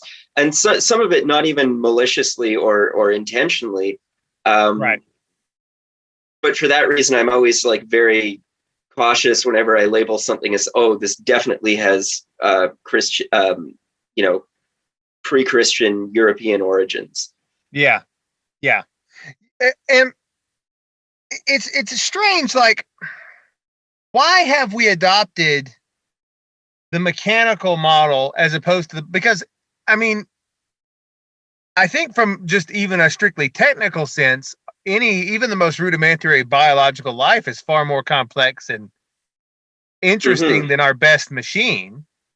And so I don't understand why this focus, like this machine model, like everything has to be pristine, everything has to be compartmentalized, the parts should exist, we should know what they are precisely. I don't understand why that has taken hold of the world as opposed to a more natural, like used to everyone. I used to, there's this phrase, we had geocentrism, heliocentrism, but really the ancient world was like arborocentrism, like tree centric, like the life tree, the tree of life, Yggdrasil, all these things. It's like this organic model of things growing was sort of the default. And then somewhere along the line, we were like, no, it's machines. And we have to, like, now all of our futurism is like focused around the machine, AI and spaceships and stuff, which we can't even really create. Yeah. Why do you think the mechanical metaphor won out over the biological one? I mean, my guess, the simplest answer I can think of is just that societies that used it or adopted it outcompeted societies that wouldn't. So, for example, if you want to maintain a permanent professional war, no, that's not entirely true. But if you want to maintain a permanent professional war machine, it helps to raise crops. I would qualify that, because I think there are some pastoralists who did have, like serious military capacity. But it helps to do things like raise crops. And then if you want to like really scale that up, it helps if you can impose that kind of like legibility, if everything becomes reproducible to the point where you have like modern industrial agricultural practices today, which are just great at churning out vast amounts of very standardized grain and just extracting it from the land at scale. Yeah, no one has ever made more calories per capita than us. I mean, I don't know, but it certainly sounds reasonable. Yeah, we're like the mechanistic model and treating everyone and everything as fungible has the advantage of mass production in a way that I think you probably could not get because I guess really nature doesn't. I mean, it does, I guess, in a way, but nature doesn't focus on mass production of the same thing over and over again. But at the same time, when you do that, people begin to feel that they are just cogs in a machine, because they are. Right. And so the meaning dies. The world exists, but it's no longer alive. Like the life world is gone. And so people, like the enchantment of the world, like it's the enchantment of the world sort of fades away, and everything becomes a predictable part of a machine. And then that carries its own problem. Like you may have all the calories you need now, but life isn't worth living. Yeah, it's you kind of almost you swap out one set of problems for another, and it's not clear to me that this trade is either positive sum or negative sum. I mean, so there's people who are just serious hardcore Luddites, return, and then there's people who are seriously hardcore Whigs who are just like, no, actually everything is way better. You don't have to watch your children die of diphtheria or whatever. Mm-hmm. And I mean, there's another possibility between those two, which is that the whole thing has just been zero sum. That we've just continuously swapped out one set of problems for another, and that's all that progress really is. That I have a suspicion that is closest to the truth. That we've just been swapping out problems for other problems. But I mean, I have another article that's sort of about that. It was one of my less popular ones. It's called Saints and Monsters. But it's, about how would we turn this into a positive sum proposition? How do we, get the goods that are offered by this kind of, what I would call techno capital, this machinery, in a way that doesn't just kind of consume all of our values. Yeah, because the consumer culture consumes you too. It consumes you, it consumes your values, it consumes everything. Yeah, I mean, everything is sort of being subordinated to recreating this giant kind of machine that we live in. And you do almost, I mean, this is where I agree with Nick Land. You almost have to look at this thing as a kind of giant invasive intelligence of its own, as something completely alien that's remaking the world in its image. Yeah, like a beast. Yeah, mm-hmm. It is, and that's what it's like. And what we end up doing, so people are lost. They have no meaning in their lives, and so what they do, which you pointed out in the article, is they become. This is why they have colonization. This is why, because you become like a spiritual colonizer. You go around and you're like, oh yeah, I'll take a little bit of Buddhism here and I'll be Zen, and then maybe I'll hang up some Hindu flags, and then I'll mix that with this, and then you while you're decrying colonization and all the sins of the past, you're actively doing it, stripping away pieces of other people's culture and just stitching them together like a Frankenstein and wearing it as a skin suit and trying to pretend like this is authentic.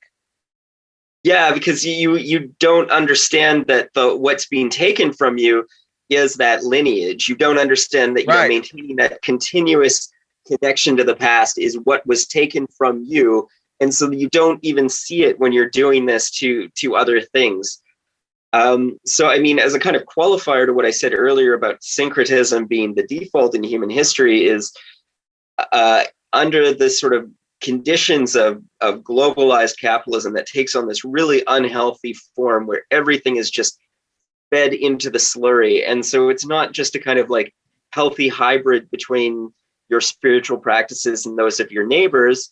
It's this weird slurry of just everything that's being strip mined and thrown in. And, you know, the totality of that is sort of like, I guess what we would call the New Age movement. Yes. Or something like that. The New Age movement is ironically the biggest colonizer of culture that exists. It takes everything and just throws it together, treats it like a part in a machine, and tries to make something coherent out of it, and it never is. Yeah, and I think a big part of it is people don't sort of understand that difference between the mechanical metaphor and the biological one. And I was thinking of like why so many, you know, traditional religions maintain this really important stress on like lineage, like, you know, yes, like apostolic succession going back to Christ, or the Vinaya going back to the Buddha. And that's the sort of antidote to that is you see this not merely as something that can be codified into a text and then just distributed and translated as one sees fit, but more like this living thing that has to be carefully cultivated and pruned and preserved. Yeah, that's like the antidote is like, well, it's the same. How do you like? Why is that authentic? Is the question. Like, how is it real? It's sort of like the people like, why is your religion, why is your culture real? And the answer is because it's. I mean, the answer is basically because it's been growing for a while. It's grown out of the ground. It's grown out of something, and I still have it. And it's not like a severed branch that I'm just trying to make. You know, like it's not. It's hard to explain, but that unbroken line idea is very central as an antidote to these problems. But then once the line is broken, how can you ever get it back, or can you, or do you just have to? Because a lot of like Westerners are great at just like adopting a new religion, right? Like, but they don't, but not really. Like they do it, but they never really are integrated into it ever. Like, oh, I'm a Buddhist, and then but your Buddhism looks a lot like you just sit around and then have the values of like a Protestant Christian. You know, right. I mean, it's difficult. I guess I'll try to just answer one question. It's like, well, can these lineages be sort of regained?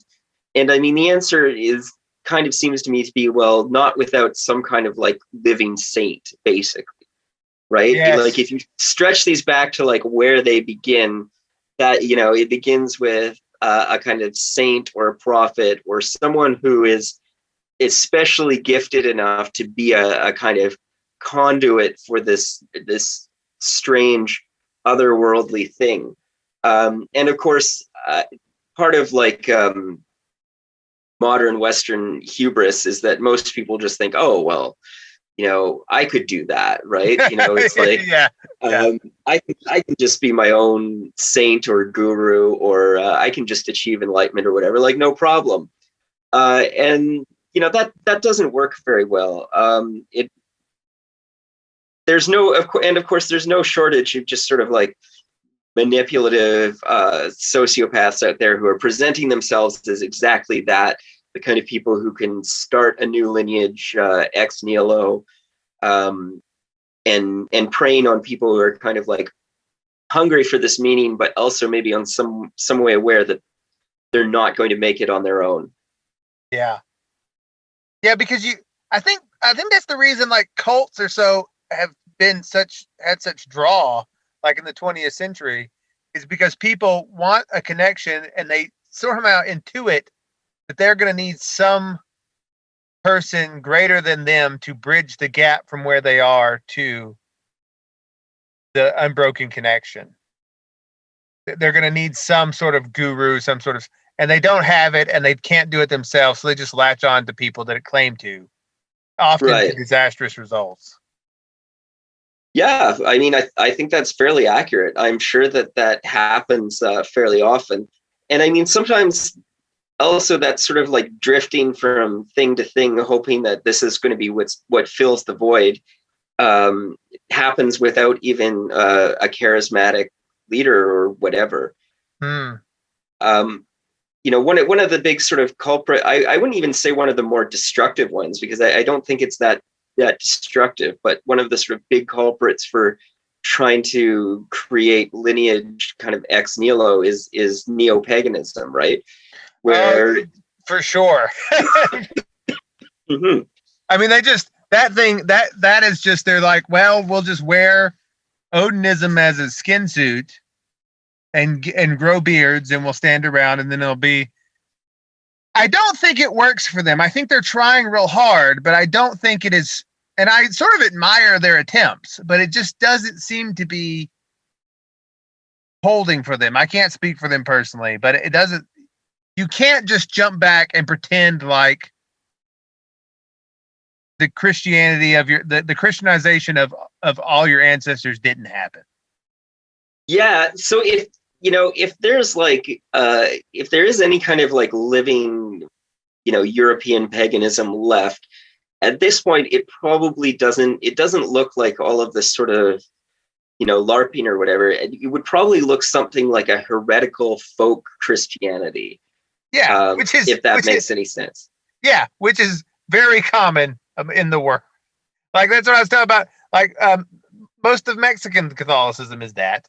Right. A lot of German Catholicism is that. One of the things I found interesting in Germany is they would have, you go into the church there, be it Catholic or Lutheran or whatever, and they'll have like a Jesus statue there, but it's very often like a forest Jesus. Okay.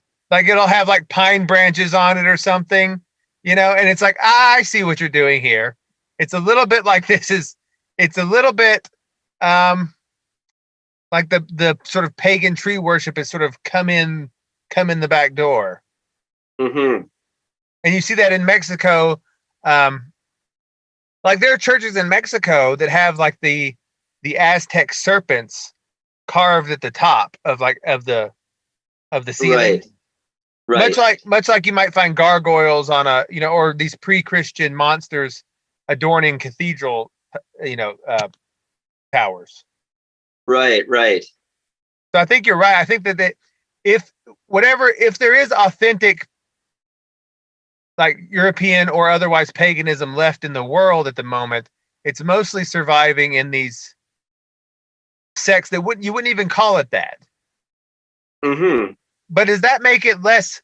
I guess the question that you're bringing up here, does that make their Christianity less legitimate or more legitimate because it is organically evolved, right? Yeah, I'm not a Christian, so I don't know if I can sort of weigh in on that theological question. I mean, obviously, I think the general thrust of what I've been saying is that I think that keeping these things alive and keeping these kind of like folk traditions alive is good.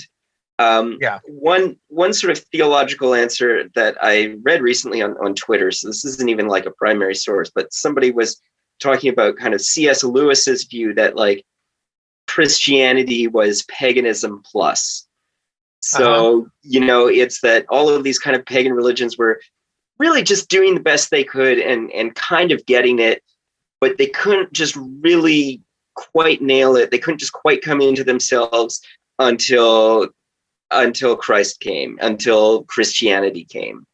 Yes. And that, I think, was his sort of answer or perspective on that question. And, so you read Narnia, and it's almost this sort of, you read the Narnia books, and it's almost this sort of like Christian animism, right? Where there's there's like centaurs and stuff in it. Yeah. Yeah, this old enchanted world full of, talking animals and trees and and giants and trolls and stuff. And that is maybe sort of one answer to that question, I guess. Yeah, that's the idea that Tolkien had also. He was trying to portray, and Chesterton also expressed similar ideas. Like, and Tolkien isn't like, although he says, this is a very Catholic Christian work, The Lord of the Rings and all that. It's obviously heavily influenced by old folk traditions. I mean, there's trolls, there's gnomes, there's like wizards. It's obviously he's sort of, he doesn't see that. Tolkien didn't see these two things as separate, but as rather, as you said, this idea that Christianity was drawing together all of those pagan threads. Which is why I have been, and like in my own case, I grew up in Southern Baptist, right? And so they were very against anything that could be remotely seen as pagan. Like there was a thing again. I mean, they would celebrate it because it was fun for kids, but Halloween was suspicious, right? Christmas suspicious. Although they would celebrate it, but like there's a little bit of holly branches, really, sort of that idea, right? And all that sort of stuff. It is, but as you said, this idea that there was once a pristine, unbroken Christianity that didn't have. If you made that, it would be dead. Right. Yeah, it wouldn't be alive. It wouldn't be a thing that people could actually do, which is why attempts to make that never go very far. Just like they don't, and not in any religion, they don't do it in Islam either. Like you get these people, like you said, and they're trying to erase all of the things that they think is not in the Quran, and they're going around and hitting it with hammers and sometimes killing people to try and make it pristine. And it always falls apart because it doesn't have any roots. And when they die, it dies too. Yeah, I mean, sometimes these things can sort of persist for a long time. I mean, we have kind of centuries of sort of, I guess, strains of fundamentalist Protestantism going all the way back to the Reformation. But I think it is a very violent process. And I think that at least until these sort of attempts at renewal end up accumulating their own weight of history and tradition, they create really sort of like sterile and spiritually inhospitable areas for people to inhabit. Right. Now, with your own life, like you said you're not a Christian or whatever. So how do you see yourself in this, like, where are you sitting if you feel yourself personally unbroken from your lineage? Like, what are you doing to try and rectify this problem? Because you mentioned that you felt a lack and a loss at having spiritual holy sites in your vicinity that you could like go to and be centered around. Right. So I mean, yeah, that is one of the things that kind of disturbed me, was that growing up in Western Canada, there is a lack of 1 second, my cat's being really annoying. It's fine.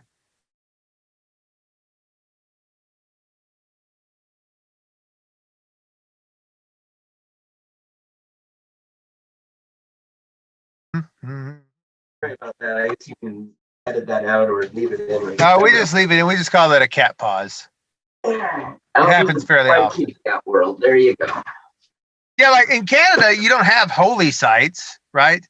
Or if you do, they are Western Canadians trying to pretend that the indigenous sites they also care about, right? Yeah, well, I mean, there's some stuff out west. Like I lived in Montreal for a while, where the history there for Westerners is a bit deeper. It goes back a few more centuries, but not by much. And you do have sort of like French Catholic folk traditions. Like there's the oratory. It's St. Joseph's Oratory in Montreal.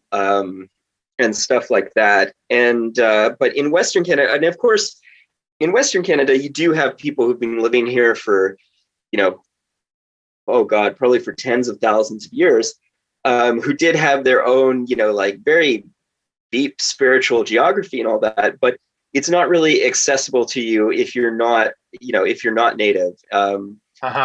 Or it's, and a lot of it has just sort of been erased or suppressed. One interesting thing I found out near where I grew up in Alberta, which was just, God, in Alberta, rural Alberta was kind of like a social and spiritual wasteland. People might sometimes go for years without talking to their neighbors, but there's a pilgrimage site, a Catholic pilgrimage site near where I live, which was Lac Saint Anne, and a lot of the native people there were Catholic because some of the first white people to come out were French missionaries.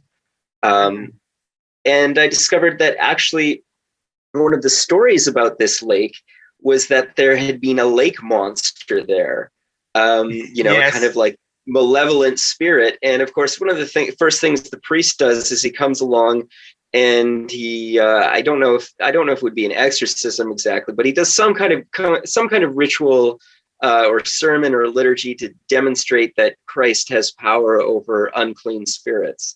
And of course, this is a pattern everywhere. What you see when sort of new religions come in and take over, so to speak, is this kind of resacralization of local entities and beliefs. Another classic example is Padmasambhava in Tibet, converting all of the gods and spirits and demons of the region to the Dharma, or the jinn converting in early Islam. But I'm sorry, I've really digressed from your that's okay. No, from your question, which is what am I doing? And the only thing I can say is that I am actively seeking, but I haven't found yet. I'm not sort of part of any kind of lineatic tradition. Well, I was going to say, I think you touched on actually my answer, because I was going to give you like an idea to try, is actually just go on pilgrimage. I recommend that so highly. Like pilgrimage, it doesn't, like, even if it's to a place that you don't believe in, or to a religion you don't subscribe to, right. Traveling to quote unquote holy places is a way of like it's making the land sacred again. Right. And it's already or recognizing that it already is, I should say, because you can form a connection to the actual land, to the creation in that way that is really hard to recreate otherwise. I've been on a few pilgrimages and I've never regretted. The only thing I think about them is I should go on more, because they've always had that beneficial, like. And I do think it is dampened a bit, like if you go by airplane. Right, yeah. Or like even cars a bit. Like I think the ideal one would be to walk somewhere within walking distance. Like, and by that I mean like, within a couple of days walk. And maybe someone picks you up afterwards because you don't like all the way back. But I think that is that's a spiritual discipline that we have lost. Right. That would do so much to fix this issue, because it reconnects people to the local environment, and like you can see spirit in the world. Right. Yeah. So I can't recommend pilgrimage highly enough if you're trying to do that sort of thing. That's a really great idea. There, like I said, there's actually like a local Catholic pilgrimage right near my parents' place where I grew up in Alberta, and they still live there. Yeah, so I mean, it can be like somewhere where they have, I don't know, a relic or something, right. A holy well, anything like that. And you sort of, when you first go on it, you're sort of skeptical, like, it's a well, Right. The water there is the same as any other water. Right. And in a sense it is, and in a sense it's not. Like, yeah. Like, here's an example that I tell people, like, this is, I forget where I heard this, but like, you say, like, people will say, like, I don't believe in the sacred anymore, right?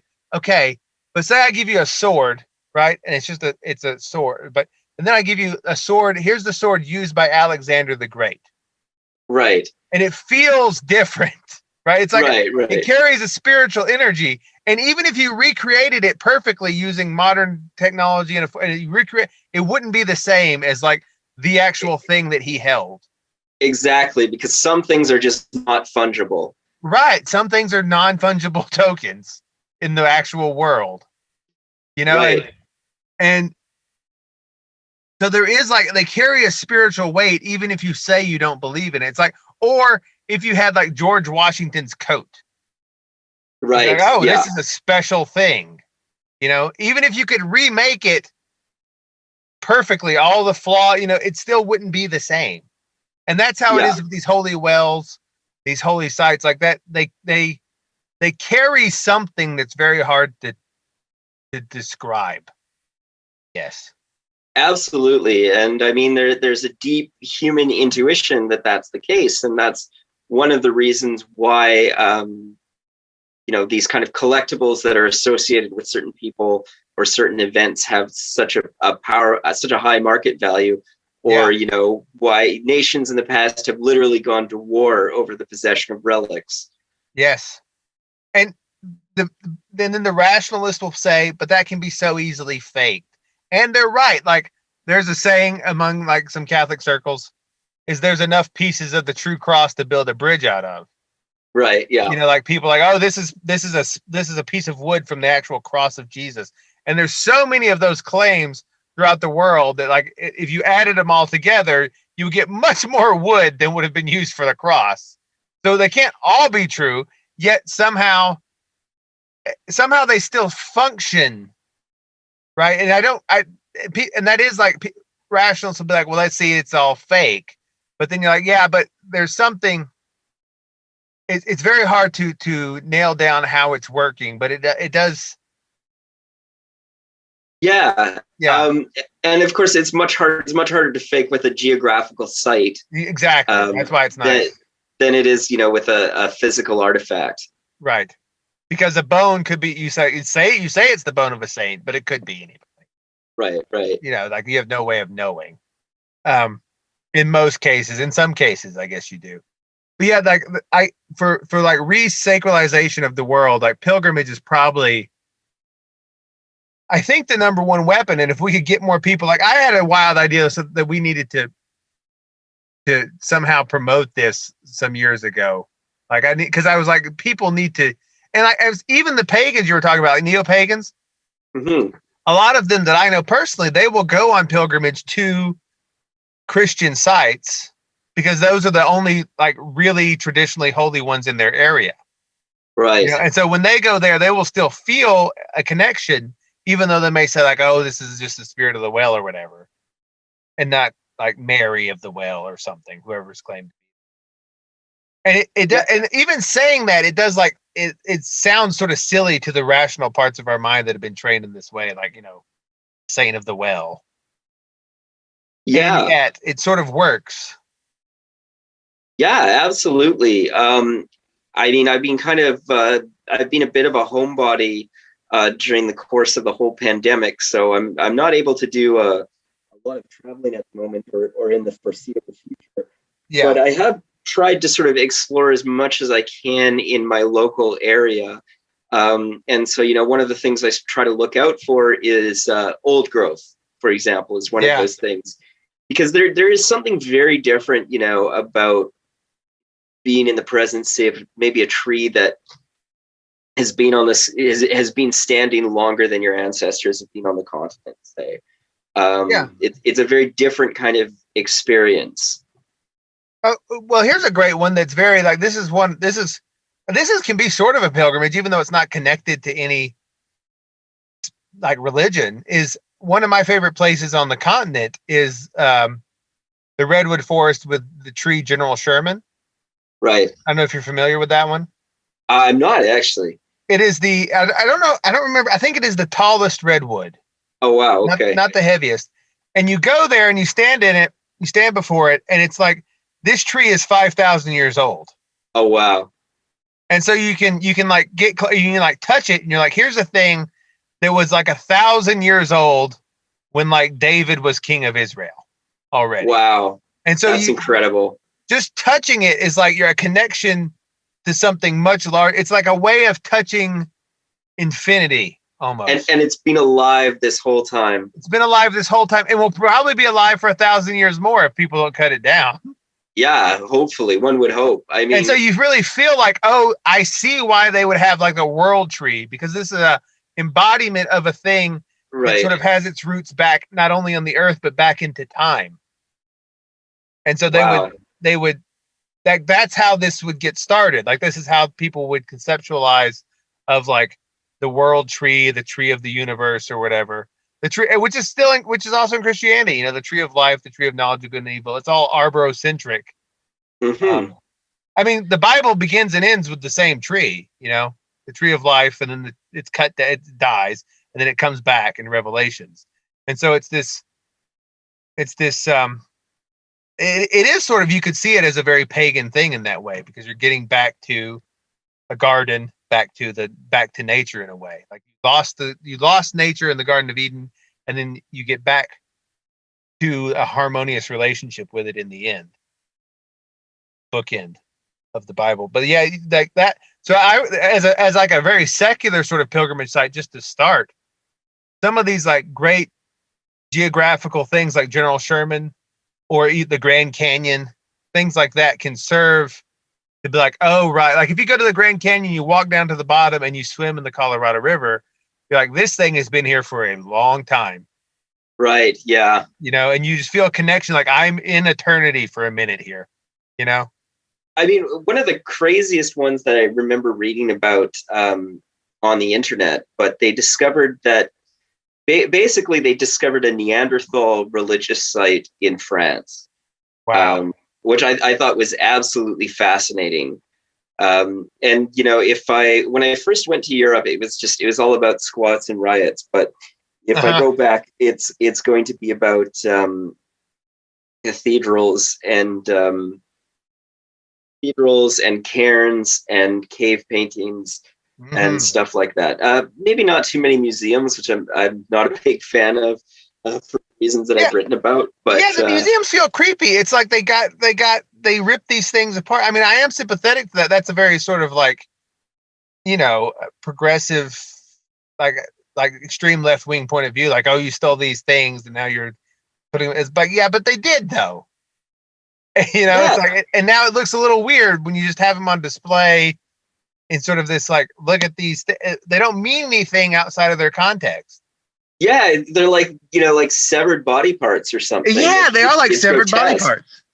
And I mean, I should maybe qualify that in the sense that, you know, it might be very different seeing things in a museum that is sort of geographically and culturally situated in the culture these things came from. So maybe I would have a different perspective on some of the museums of Europe, you know, or if I went to Italy or something, it might be a bit different.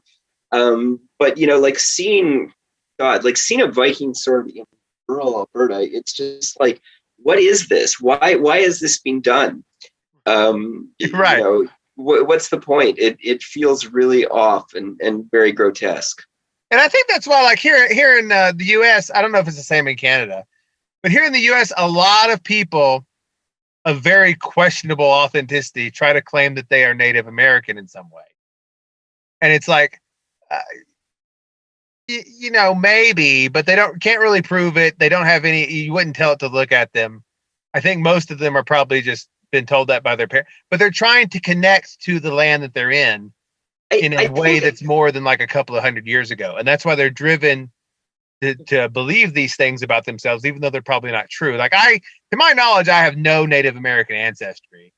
Yeah, I am a little bit more sympathetic to it now in the sense that, you know, like I used to encounter a lot of a friend of mine called them Hodiyas, people of distant Indian ancestry.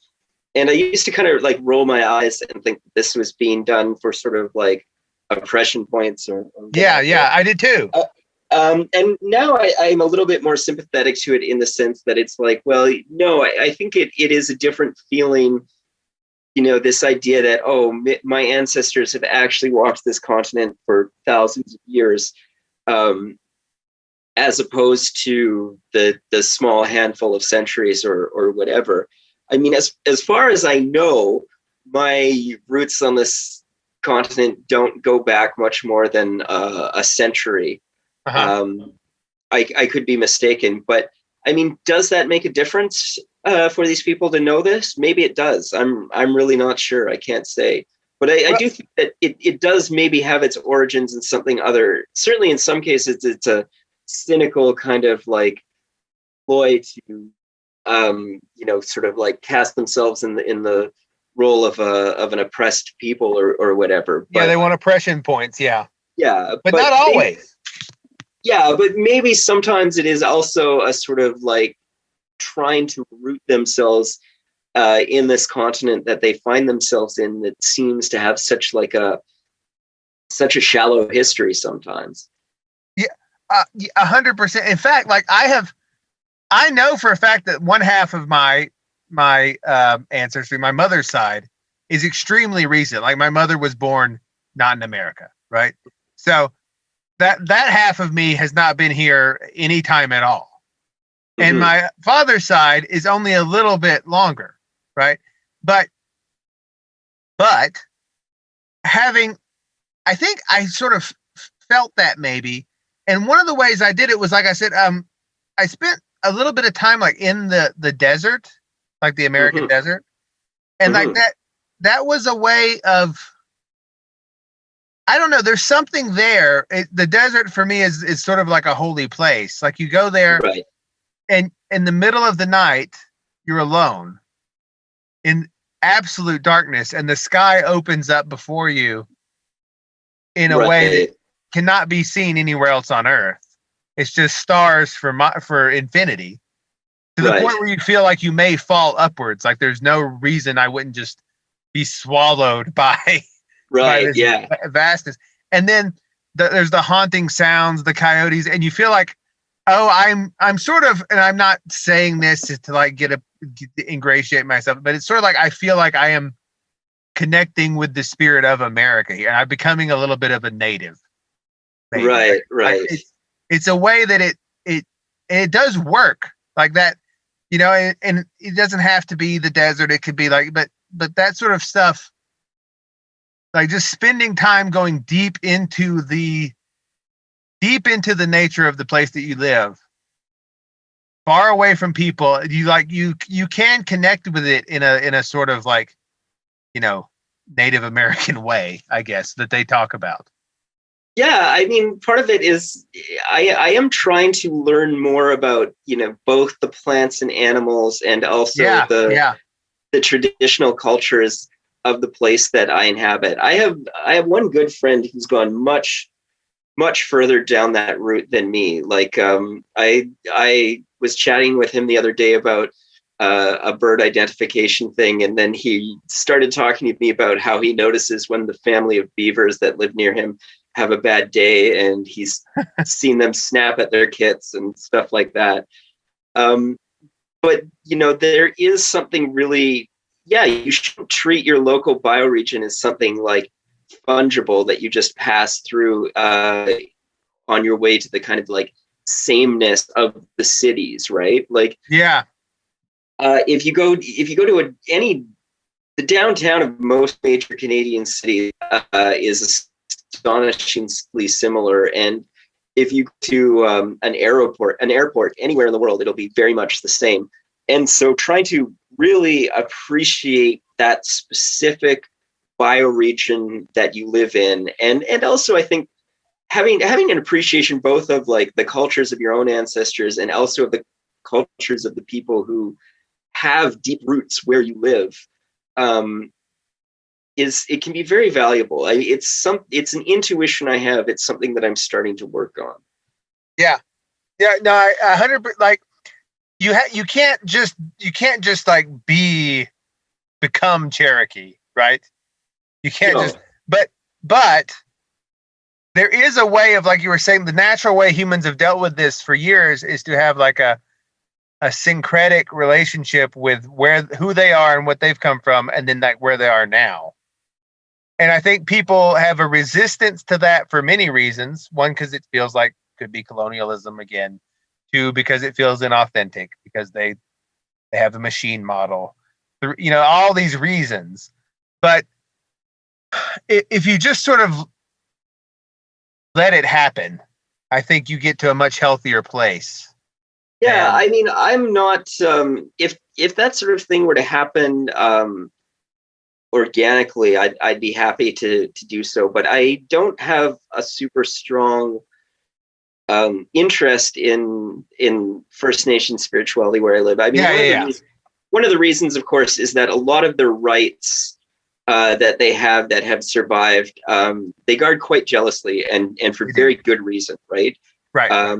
Because they were at one point they were illegal, and also because they don't want to see them thrown into the shredder of the global marketplace and completely stripped of their context and meaning. Right. But I mean, yeah, certainly, if I had an invitation to do that or it happened organically, I probably wouldn't be adverse to it. Well, yeah, I just was saying that if you, like, I found for me personally, like when I would go out to the desert, I would feel like, oh, right. Yeah. I understand why they were so buffalo centric here. Like, right. It makes sense. Like, I would also do that. Like, and I could sort of see what they were talking about, And I think yeah. Yeah. And also some of the things you can do too, is you can sort of recognize pattern things that are universal. Like, so one of the interesting things I find is people always talk about this idea of the vision quest as this Native American thing. And of course, those aren't Native American words. Right.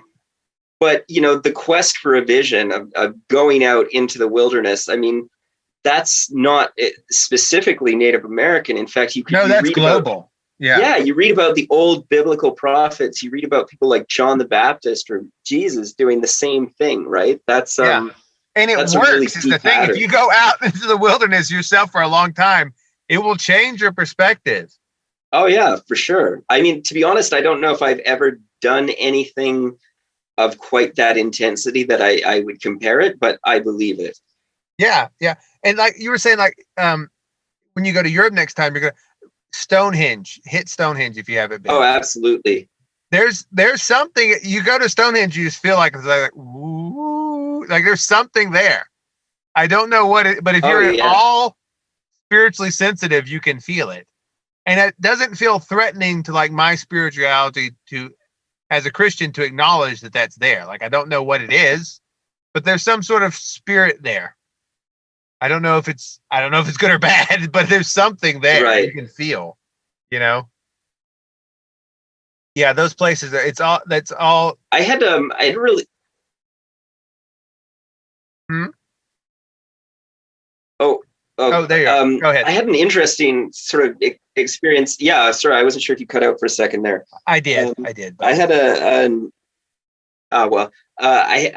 had an interesting sort of experience that was something like that. I went to look at a local waterfall, and it was really beautiful. There was salmon jumping up it. And then, of course, one of the things I decided I wanted to do was a bit of exploring, because that's one of my favorite things to do. Uh-huh. So I went down some rail tracks, and I found where the same stream that fed this waterfall went through a tunnel underneath the railroad tracks. And I did a little bit of scrambling and went down the side. And it was one of these places, it's very natural, but also kind of at the periphery of a major urban center near some industrial infrastructure. And there's these concrete support walls that were just covered in graffiti. But one in particular stood out to me, and it was this weird, like, Asian dragon-looking creature with this strange cat face, and it was all done in these like aquamarine colors. Uh-huh. And I just looked at it, and I just felt as an absolute certainty when I looked at it, this was a kind of like animistic artwork that had been done.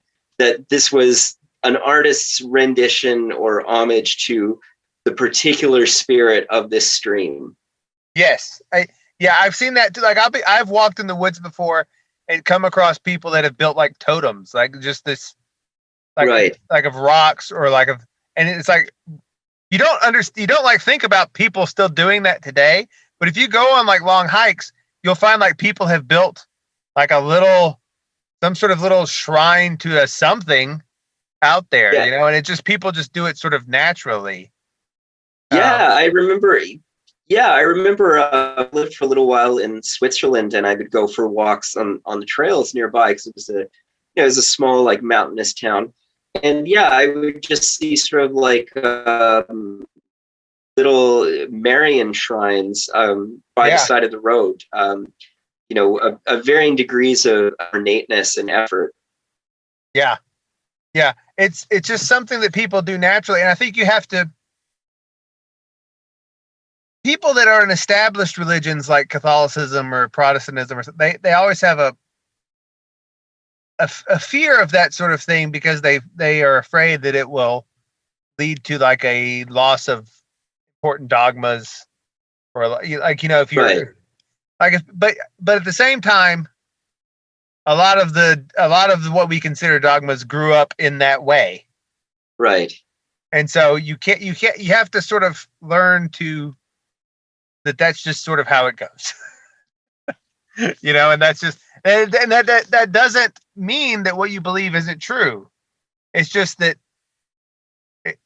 I think you have to, like what you pointed out, is truth is more akin to organic things. It's like a growing vine than it is to a set of axioms, and it's more like a plant than it is like math. Yeah. So one of the things that I have realized is one of the questions that I'm kind of struggling with in regards to truth is, like I do try to make it a habit or a practice not to tell lies and not to say things that I don't believe. Right. And so sort of one of the barriers for me, say, to conversion is just, I'm expected to put forward certain things as propositional truths as if I believe them in their propositional form. Right. And I would go further and say, like, a lot of important truths are not propositional in that sense. Exactly. There's a lot of things that are just not. I mean, the reason that we have all of this myth and art is to just kind of point at this thing beyond itself. And it can be a mistake to get too hung up on, reading things as history that are meant to point beyond themselves rather than to be precisely detailed chronicles. Yeah, like the way I like to say it is like and the idea that you can capture truth in axioms is sort of dubious. Like an oak tree is more true than calculus. Mm-hmm. Or a buffalo or a hawk, like those things are true. Like they have a truth. Like that's just it's life. It's like that is what it's. They're animated by the Spirit, like the Holy Spirit. Like life is being, and that is true.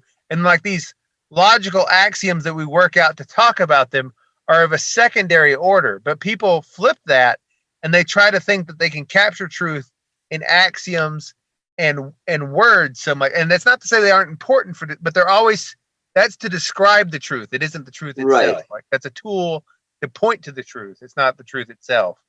And so once you start getting beyond words, I think you're kind of in the domain of like both artists and mystics who are trying to capture this sort of thing that our conceptual language doesn't capture very well.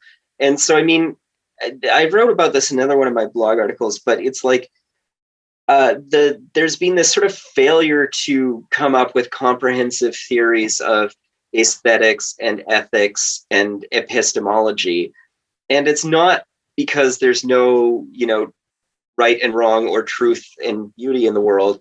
It's just because our conceptual language is just not really good at describing these things and kind of bringing them down almost into this realm of dead things that can fit between the pages of a book, right? Yeah. If you can, it is almost like if you can accurately describe it, it's dead. Like if you can describe it in its totality, like a triangle, I can describe verbally in its totality. I can give you its exact angles. I can tell you everything, its length, but it is also dead. And like, and living things defy complete categorization. Right. And that is, that's why you have to be careful. It's like, there was, who was it said? Someone said, I always thought this was a good idea, although I didn't think it would ever go over, is that every Easter, the Bible should be reverently and ritualistically burned.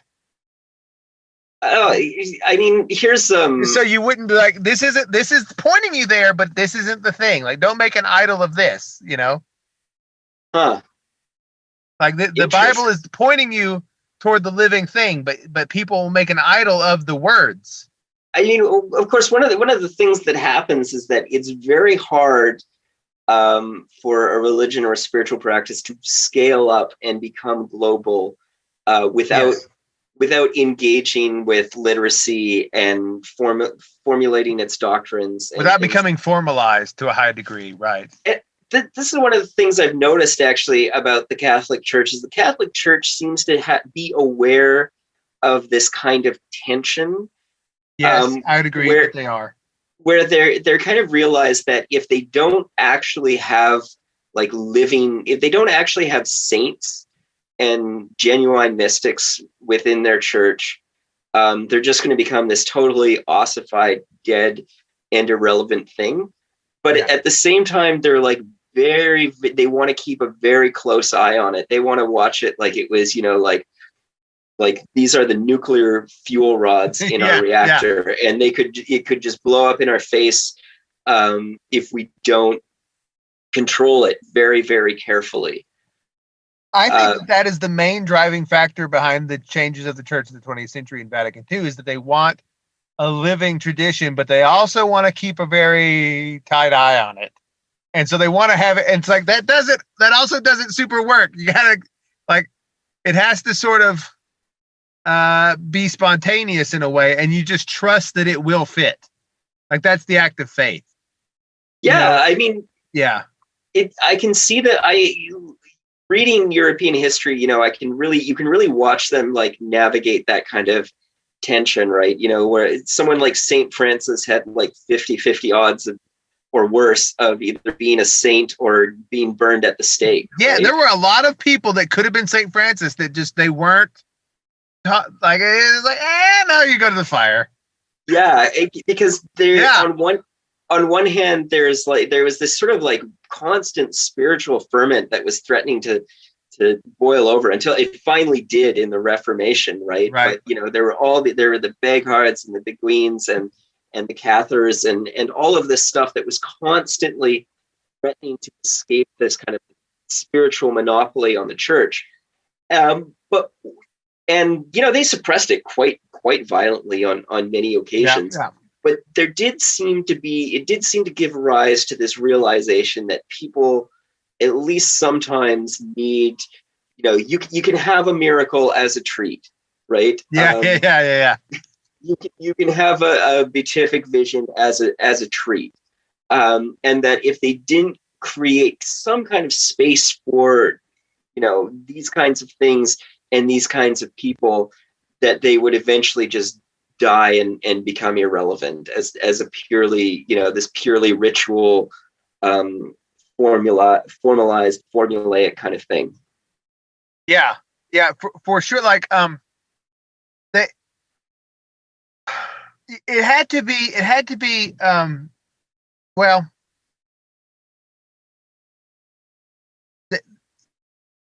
yeah, you have to like you were saying, for every Saint Francis, there were probably 10 people that could have been, because Saint Francis really changed the church, and so did many others. But integrating those changes as they come is a big problem. And then people want to, a lot of people now, recognizing that's a problem, they want to accept changes all the time, to the point where now they're not even practicing the same religion. Really, it's a delicate balance, but it is something, recognizing that that's the way it's supposed to happen, because that's how organic things grow, is half the battle. This is all this messy stuff. Look at how a tree grows. The vines go around and it ends up with something beautiful, but it wasn't a straight line to get there. Mm-hmm. But that's the difference between something that's alive and something that's like pure axioms. And so I always have looked at the messy history of it all as a sign of like, well, yeah, that's what a growing thing does. Mm-hmm. You know, it has waste products and it goes around obstacles. It's this big thing, you know, but yeah, I think I love how you conceptualized it as biological versus mechanical, and getting back to the biological, to life over machine is like the issue of our time, because now we're like worshiping the machine. We want the AI, we want everything to be a computer. And I mean, to be clear, I think there may actually be times when that mechanical metaphor is appropriate, when you really need to solve a problem and you just need to get from A to B as quickly as you can. But I think it's been overextended and is this sort of, you know, closed epistemology, this totalitarian way of looking at the world. Yeah, there definitely needs to be more space for like just letting things happen. Just like that's what I think like faith sort of is. It's like just it's good. This is a living thing. The universe is a living thing. It's growing towards ends you don't quite understand, and just let it happen and it will get there. And just trying to fight against it and trying to control it is the source of a lot of your problems, you know. For sure. Yeah. But thank you for taking the time to talk with us tonight. That was a very good discussion. I loved your article. Your Substack, which people should subscribe to, is philosophyandhell.substack.com. Is that correct? Yep. And you can also reach it by entering in existentialpervert.substack.com. Yeah, philosophy. Now, did you choose philosophy and hell for? Is it because you? What was the origin of that name? It's sort of maybe born in a moment of a somewhat more dramatic and possibly bleak view of the human condition, but but I have left it. Nice. Yeah. That was a good article. I've enjoyed a lot of the writings that I've been able to see. Thank you very much. I recommend people subscribe. Thank you. Yeah. And thank you for coming on. It was very nice. Thank you. I had fun. It was nice. Good. All right, man. I'll talk to you later. All right. Ciao.